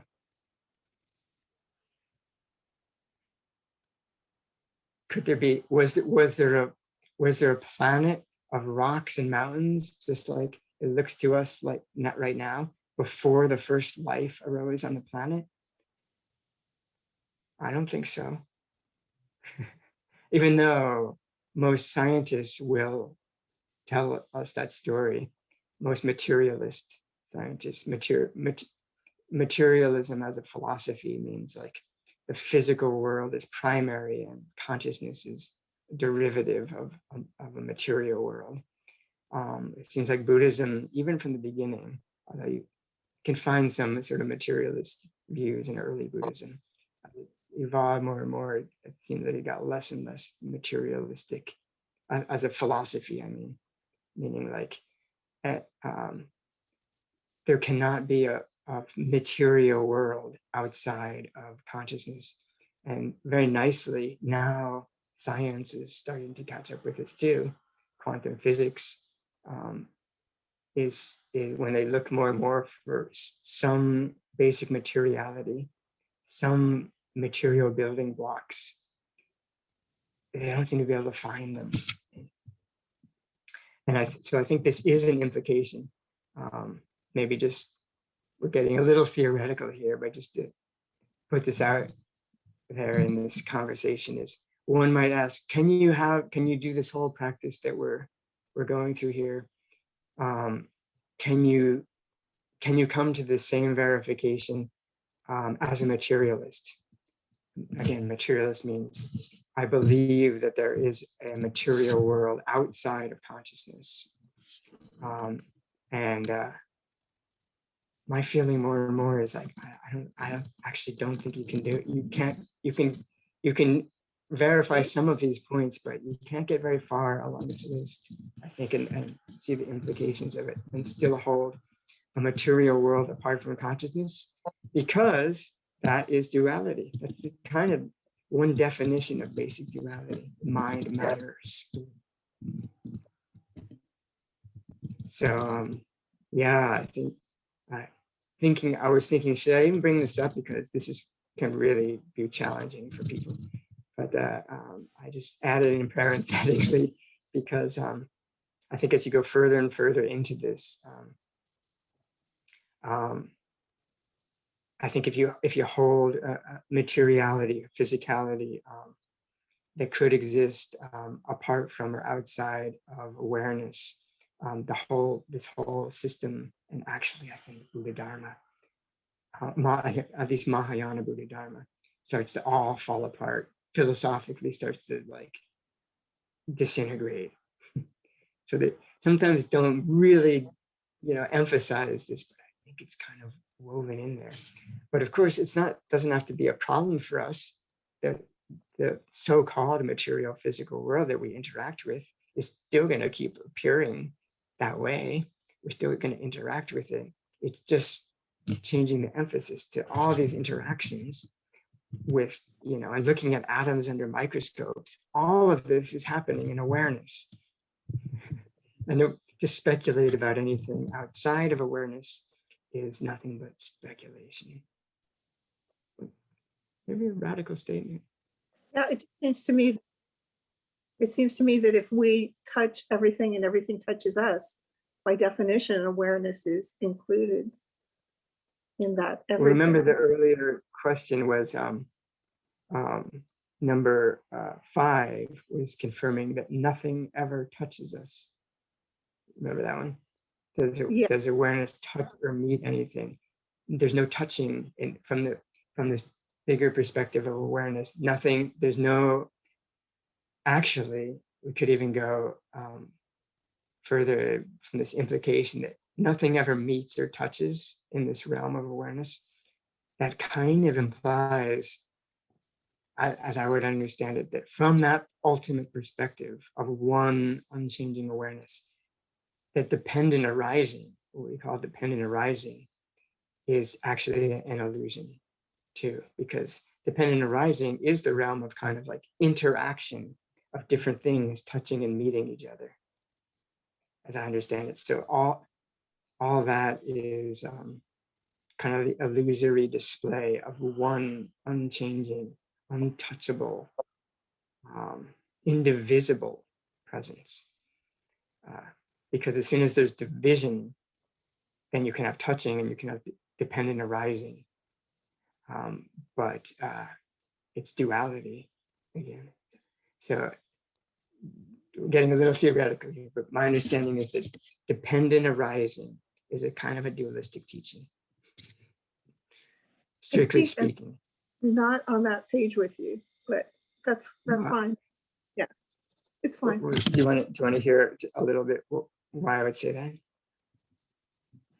It's just that the world of dependent arising, as I understand, is that there's things that are interdependent with other things. So they're interdependent. They're not totally. But that interdependence. Yes. I'm thinking of it as a process, not as a, and it's just a process in the same way that it seems to me. Is a process changing? Is it a process of change? It's a dynamic process, but I don't think that I think that so three objects are an artifact. They're not actually the process. But that's it. We're getting off here. Yeah. Yeah, it's just looking at dependent arising as a process is one with singular awareness. They're not like totally separate at all. They're like two sides of a coin. But from the perspective of the unborn, undying awareness, that awareness, like I said earlier, it doesn't evolve. It's not a process. It never changes and it doesn't touch or meet anything. But it displays itself as what we call dependent arising, the interdependence of the 10,000 things. And so maybe it's too much to say that dependent arising is dualistic, but by dualistic here, I'm using a really kind of a strict definition of non-dual means one unified reality that does not change and cannot be broken apart, whereas a process or interdependence seems to imply there are different things, but they're not really separate because they're dependent, but it's not one. If you say, well, it's one process, is it changing? And then we have movement and difference. If the process is an unchanging, empty suchness, then I wouldn't call it a process, I guess. But I think it is important to say that dependent arising is the display, is the manifestation of the one mind. That's how I would see it. And they're inseparable. They're completely, you can't have one mind without dependent arising. Yeah. Or vice versa.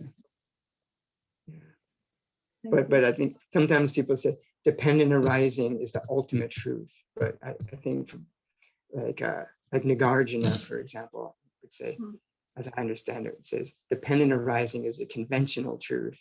It's true, but it's a conventional truth that shows the reality of the ultimate truth, which is emptiness, where nothing is coming and going or changing at all. And that ultimate truth and conventional truth are an inseparable unity. And then there's things like individual separate things, which is not even a conventional truth. That's like called falsehood. This is kind of the Madhyamaka story. So, some more questions. How about, let me just go forward a little bit more since time is getting short, and then we can finish up with questions. How about that? Just so we'll make sure to run through this a little bit more. So is it possible, number 7, is it possible to know anything other than awareness? No, because all things are within it, which you could say is slightly dualistic, to say that there's space that contains, the space of the room contains furniture, for example. Furniture is within the space. It's a little bit like, well, furniture is different than the space. And true non-duality, it's like, actually the things are the awareness, are the spacious awareness in which they're appearing.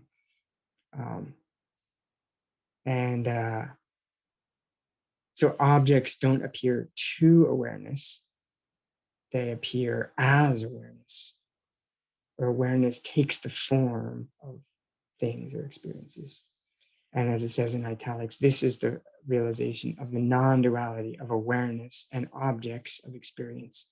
All experience is a body, mind, personal self, and the world, which experientially we call sight, sound, smells, tastes, etc., are not actually objects, but manifestations or expressions or the display of awareness itself, within awareness, pervaded by awareness, permeated by awareness, interfused with awareness, made of awareness. Sometimes people don't like that word. They feel like that's going too far. It's just language here we're playing with. But I think the word made is provocative, that this computer screen is made of awareness. I think by that I would mean like, that's its true nature. You could say it's made of plastic and metal and atoms and stuff like this. But what are those made of? Those are just the knowing of plastic and atoms and so on. So it's the true nature, what it's really made of.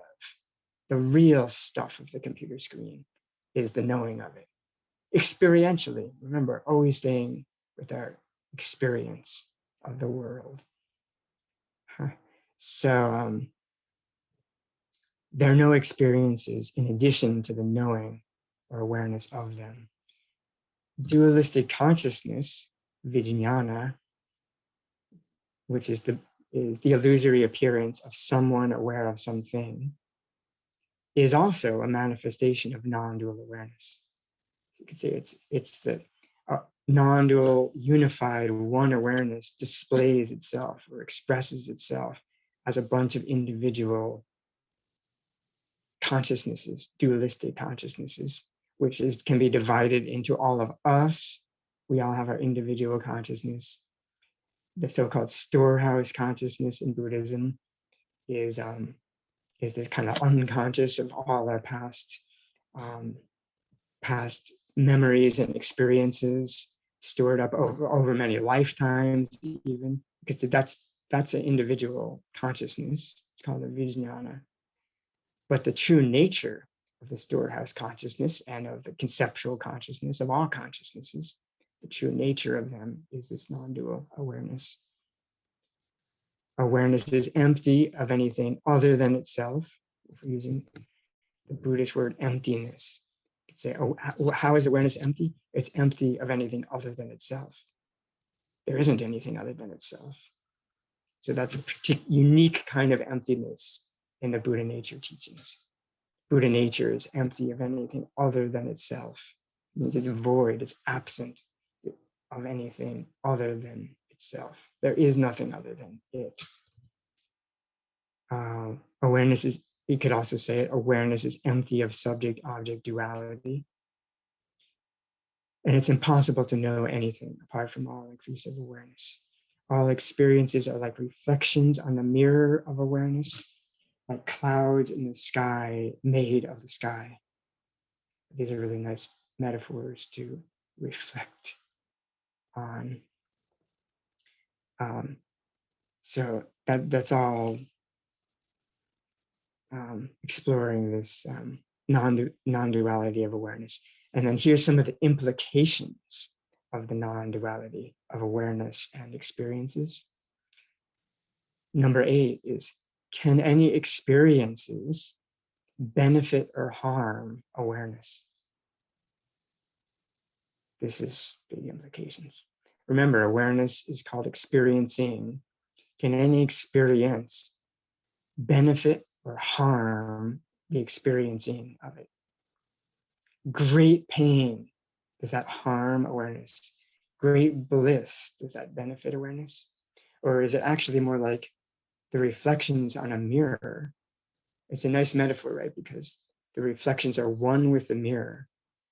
Here also we could say the whole world of dependently arising experiences, interdependence itself on this flow and flux, inconceivable, ungraspable, constantly changing world is all the reflections on the surface of the unchanging one mirror that's unaffected by the reflections, and at the same time one with the reflections, inseparable from the reflections.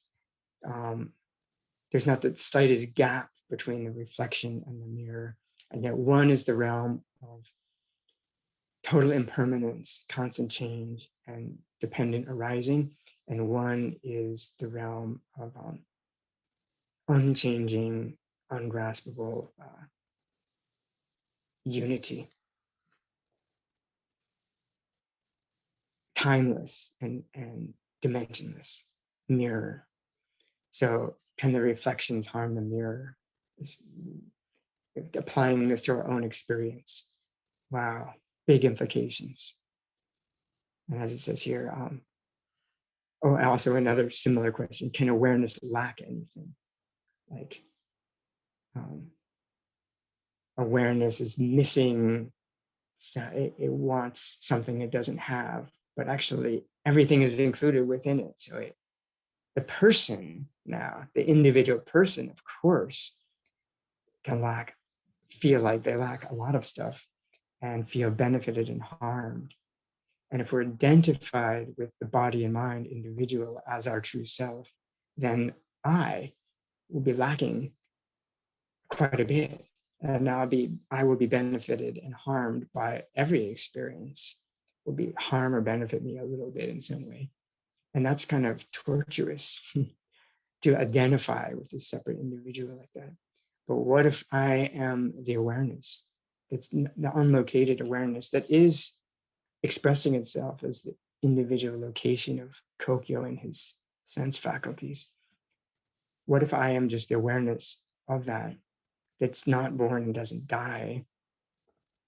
Then when Kokyo stubs his toe, or worse, does that pain diminish the awareness? Or is it just like there's awareness of the pain, but the awareness is the exact same awareness as awareness of pleasure? We could talk about this a while, but as you can see, big implications. This is liberation from suffering, and it all pivots on this shift. We could say shift of identity. If we're identified with means like, I feel I am one with this body and mind. I'm identical to this body and mind as myself.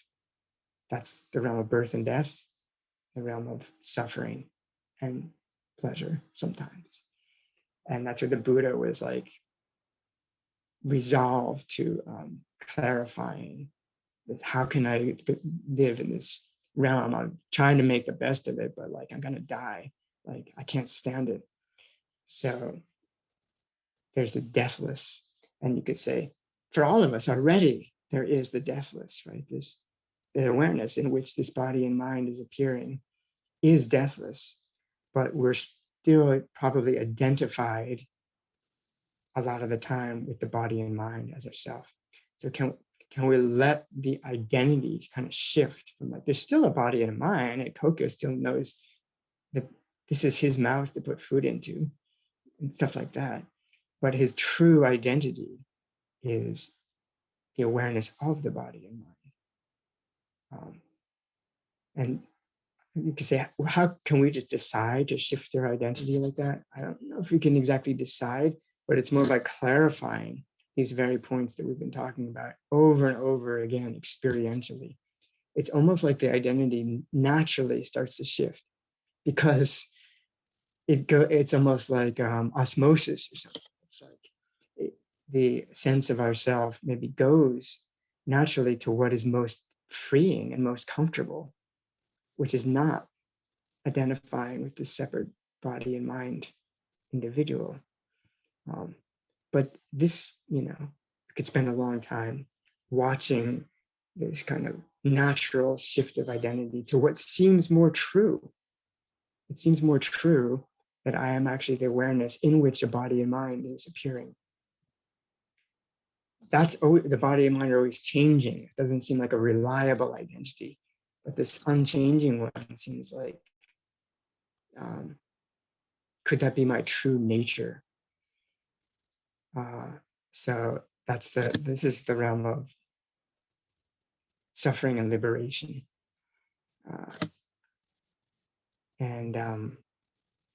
So can awareness lack anything? Can it be benefited or harmed by any experience? No, because nothing touches it, changes it, or is apart from it. We could say no experience affects awareness, just like the images on the mirror do not affect the mirror. They're inseparable from it, but they don't affect it in the slightest. We have to be clear here. We're not talking about some mirror that's inseparable and removed from daily experience. It's not, right? The mirror is one with the images. At the same time, the images don't affect it at all. You can contemplate this. So therefore, the awareness is always content and fulfilled, lacking nothing by its very nature. When understanding it as such. And then in italics here, it's as a summary, it's just being awareness itself is freedom from hope and fear. It's fearlessness of death and all experiences. I think all fear is always based on being identified with this separate body and mind, individual self.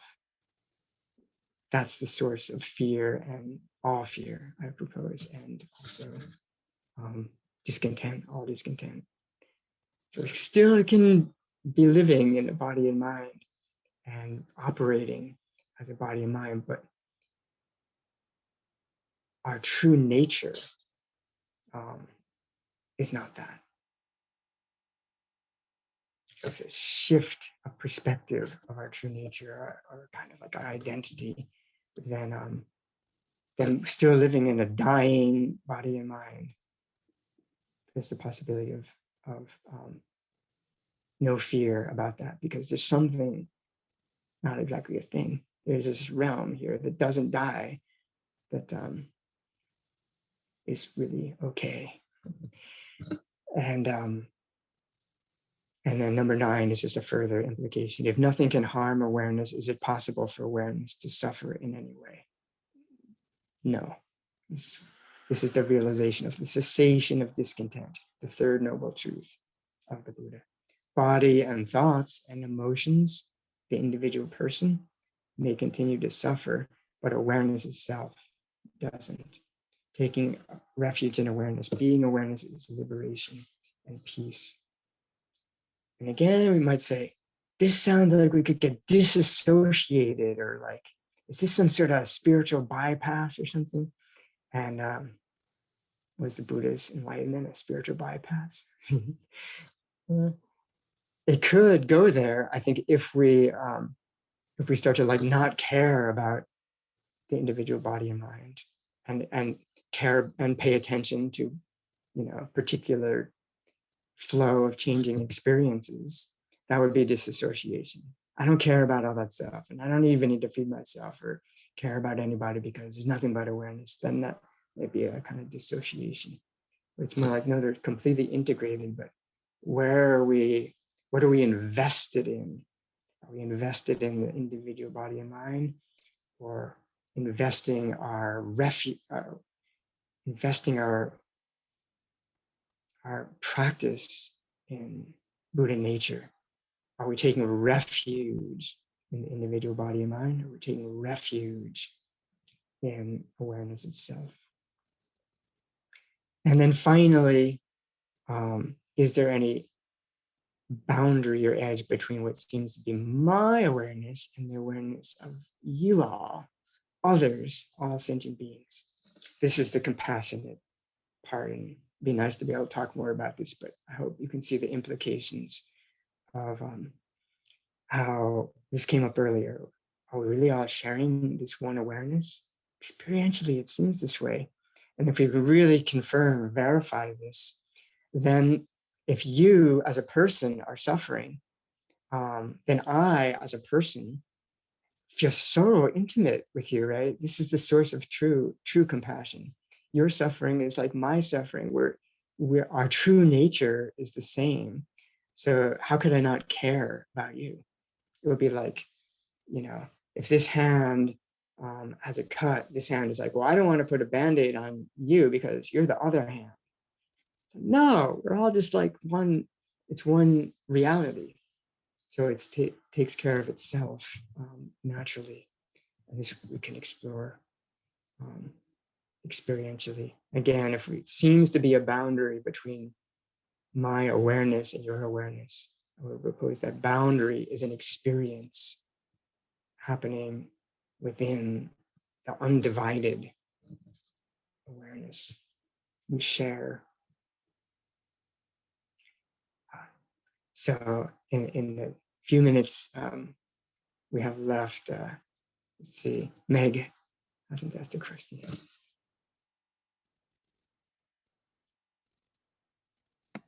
Well, basically, you just answered my question.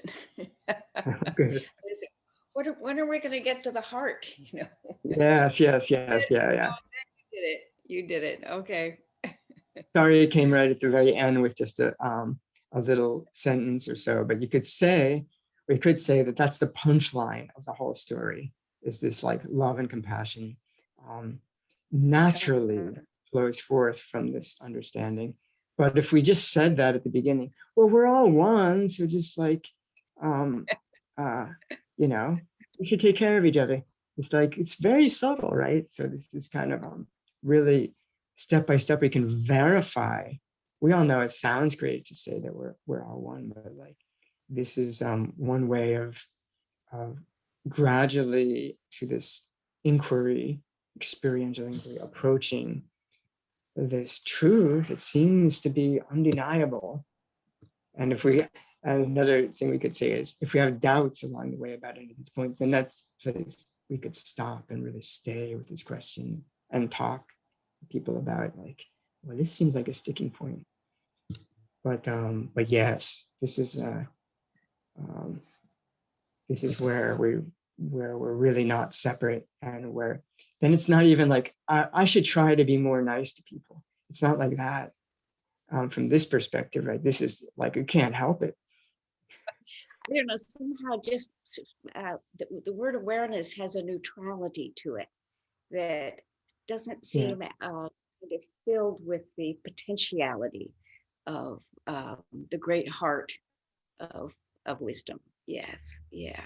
Yeah, it definitely has a neutrality, which is one of the nice things about it, because we're really, that's a nice aspect to explore, is in a way it's neutral, and that's why it can't be harmed or pushed around by experiences. And yet this neutrality naturally expresses itself as love and compassion. And in the Buddha nature teachings, it's often where Buddha nature really got kind of elaborated as a kind of philosophical presentation in India. It's said that although it's inconceivable, and it's often said to be this awareness itself, it has natural qualities. They use this word, the natural inherent qualities of Buddha nature, or unborn awareness, are love and compassion, and also skillful means to like how to help people. It's almost like a Buddha who is kind of let go of these obscurations that seem to block their natural awareness. Their skillful means naturally comes forth. They know, because they feel maybe so intimate with beings, they can see this person actually needs to hear like this, or needs to needs this kind of help right now, that you could say is the natural skillful means, like really responding appropriately to each unique individual, and the kind of universal love, meaning like the love really means inseparability. Like we really understand our inseparability, and if we express that as an emotion or feeling, we call it love. But not so much even like, not even really like I love you, but more like this is the realm where there's not really a me and a you, but there's just all pervading love that responds with great care. And then compassion is usually defined as the wish to free others from suffering. And so that's naturally there, see suffering. But of course, we can lose touch with these things because we lose touch with our true nature.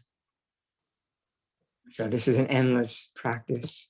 We can verify these things, but then it's not just a one-time verification. No, we have to make it a new habit and way of being. Yeah. So let's see, Yes. Nikita. Thank you. Yes, thank you. I have a question about, so when we say freedom from fear, are we referring to, I guess, acceptance of inevitability of fear in this body and mind? I think that's one way to look at it, is that being in a body and mind, it's almost like part of the programming or the dependent arising of being a sentient being, means an embodied, sentient animal or person, right? That part of that seems to be fear, seems to come along with it sometimes. But as I said earlier, I think that part also comes along with us being a sentient being, is identification with being this person as my true self, which is from these kind of teachings, we're saying that's not quite true. You can still be a sentient being, individual person, but not identify with that as our true nature. And it seems that the more we identify with unborn awareness as our true nature, the less fear there is for the sentient being. I think the fear really comes along with the identification, which is so all pervading with all sentient beings. But for a Buddha, for example, is, as I understand it, like they're really not identified with their body and mind as who they are at all, although they still can like manifest in the body and mind in order to help people, but they have no fear at all. That's the teachings say the Buddhas are fearless, which means even the worst possible thing would be like death for most people. But even like a slow, painful, brutal death, as I understand it, the Buddhas that are completely free from this identification with the individual are okay with that. So their stories, like they're so unafraid of, like, there's this hungry tigress and she has no food, so I'll just give her my body and she can eat me. We have these stories in our tradition. That's called like total fearlessness. But along the way, I think there's like, if we're really strongly identified with this body and mind as myself, then we're really fearful a lot of the time. That's the other extreme. And then in between, there's a lot of gray area, right? Where there's less fear, the less we're identified. But I think if we feel like, some people I've heard say, oh, I'm not really afraid of anything. I think things like death or like great physical pain or something, those are like the tests. I think really it's like fear and aversion. Aversion is very similar to fear, actually. I think fear is kind of aversion. But is it possible to be living in a body and a mind with no fear or aversion or grasping? May be possible. I mean, that's the story of our tradition. That's the Buddhas are. But for us along the way, we can aspire to that, called bodhicitta, for the benefit of all beings. And we can, I think we all know as practitioners that there's less fear and less grasping and less aversion the more we practice. Thank you. Thank you. This Yes, is and along the way, as you say, just not, just being with the fear, that is definitely a practice. When there is a fear arising, there's this kind of ultimate practice of shifting the identity, right? But then another more, you could say more relative practice is fears arising, just be with the experience. And that's also in accord with these teachings, because it's not trying to change it. It's not being averse to the experience. It's just experiencing it. And that's getting closer and closer to this realm of being the experiencing. You could say that the mirror is not harmed by the experience of fear, but then at the same time, the reflection of fear on the mirror doesn't affect the mirror. But then at the same time, the only reason that there is fear is because of forgetting that we are the mirror. So it's both sides are true. Thank you. Yes, Hanson. Oh, maybe let me just say here, we're a little bit over time, and so I don't mind continuing a few more minutes. But if people feel like they have to go, of course, that's fine too. Hanson. Yeah, thank you. So my question is related to how these inquiry questions and the realization of non-duality relates to awakening and enlightenment. So, when you say we verified that, there's no separation between object and subject, and appearances are just awareness itself, like is that like practice towards enlightenment? Or some people say that is a moment of enlightenment, but is there a big moment where the enlightenment is a permanent shift? Or like, how do you think about the question of awakening and enlightenment? Yes, well, people define these words in different ways, awakening and enlightenment, and even within the Buddhist tradition. So sometimes they're defined as the initial shift of perspective is kind of an awakening or an enlightenment. So even with the very first question, is awareness present? Yes, and that's, you could say, it's a little mini taste of like a direct verification of of a truth.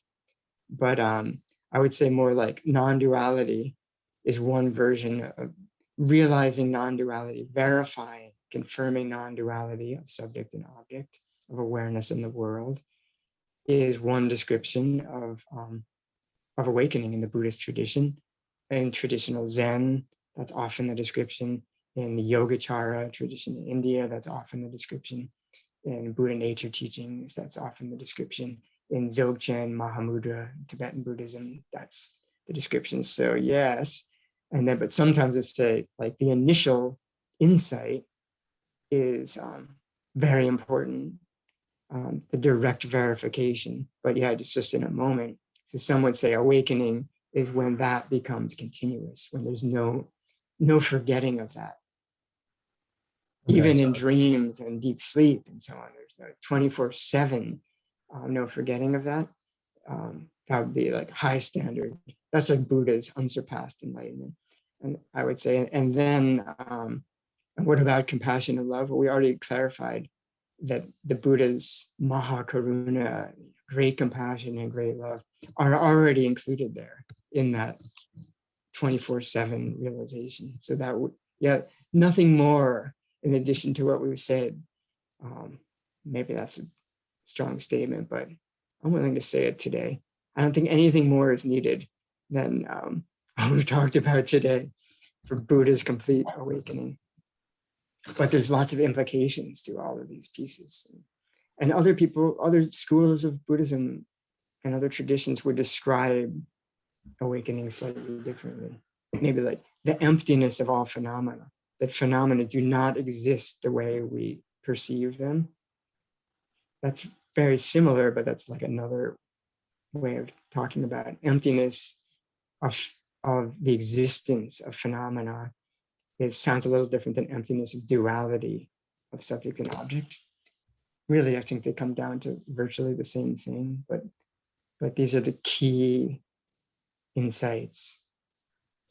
Yeah, I guess, yeah, one more thing, if I may, is I guess from the perspective of the ultimate truth, that every experience, identification, and knowledge or delusion would be an experience that's, not separate from awareness. So how is the unawakened person any different than an enlightened person if the unenlightened person still is, from the perspective of all pervading awareness? It's just that they have different thoughts and a different way of living, which is still part of awareness. So what is the difference there in non-duality, where Yes, both well, people are still in non-dual, right? yeah. Well, you kind of said it. I think that's right. That from the perspective of awareness, all pervading awareness, we really understand what this means, then yes, then there's no difference at all, right? But and that's how the Buddhists see it. That's why in the Mahayana teachings, especially, the Buddhists see, now I see that all sentient beings are actually have this like awareness of the Buddhas, but they don't have that perspective. So they don't appreciate it, and therefore they're suffering. But yes, you're right. As you could say, from the perspective of non-dual awareness, there's no difference.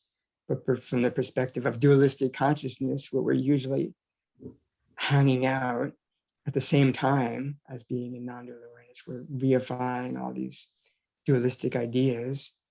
From that perspective, then that's the difference.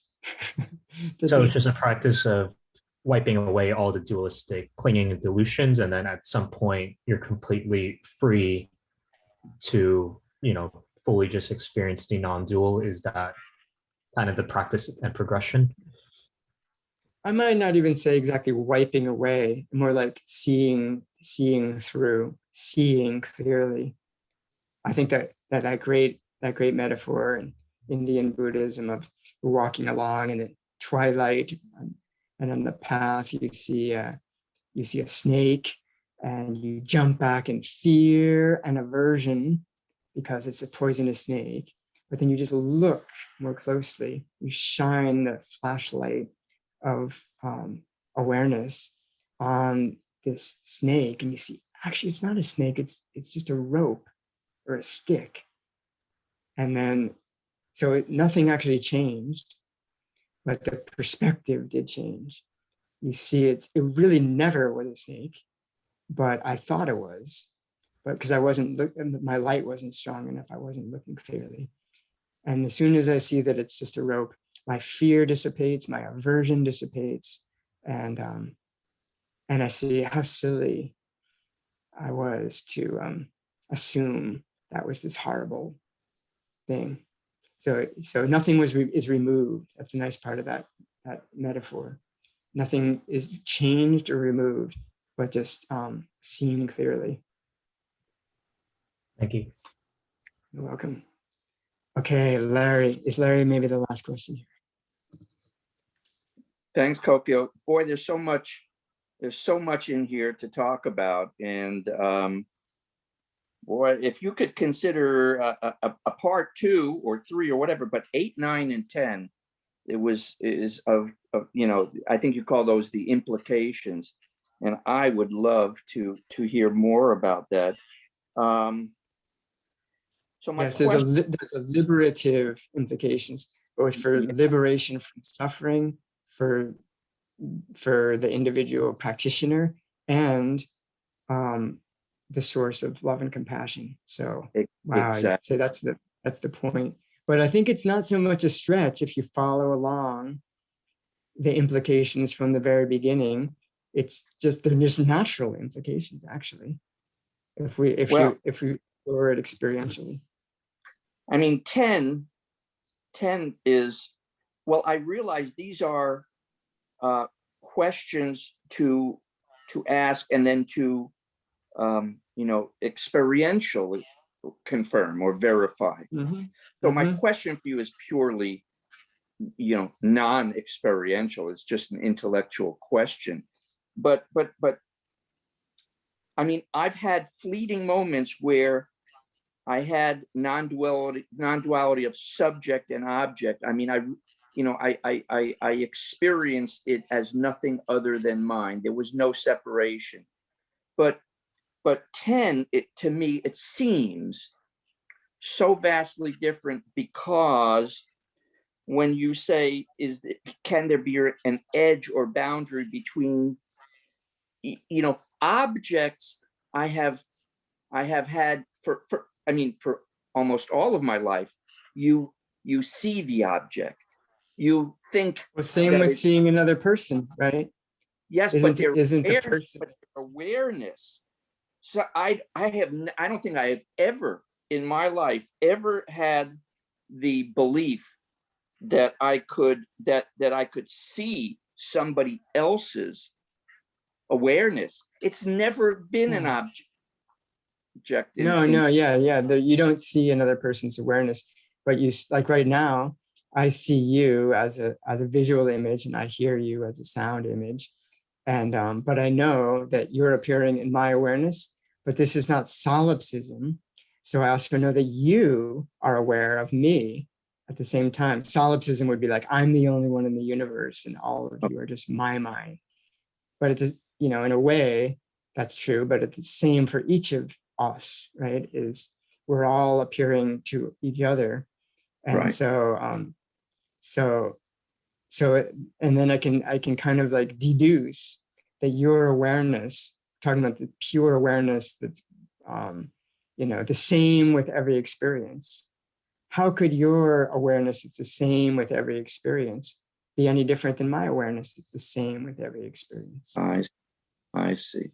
Like that. So we don't see the awareness, because we don't even see our own awareness, actually. Yeah. And we don't need to see the other's mind, because that's just the contents of awareness. We're just saying the Buddha nature, the awareness in awareness. Question 1. Yeah, exactly. Yeah. Exactly. Yeah. Okay. So that's why I put my and others in quotation marks, because this awareness is not mine.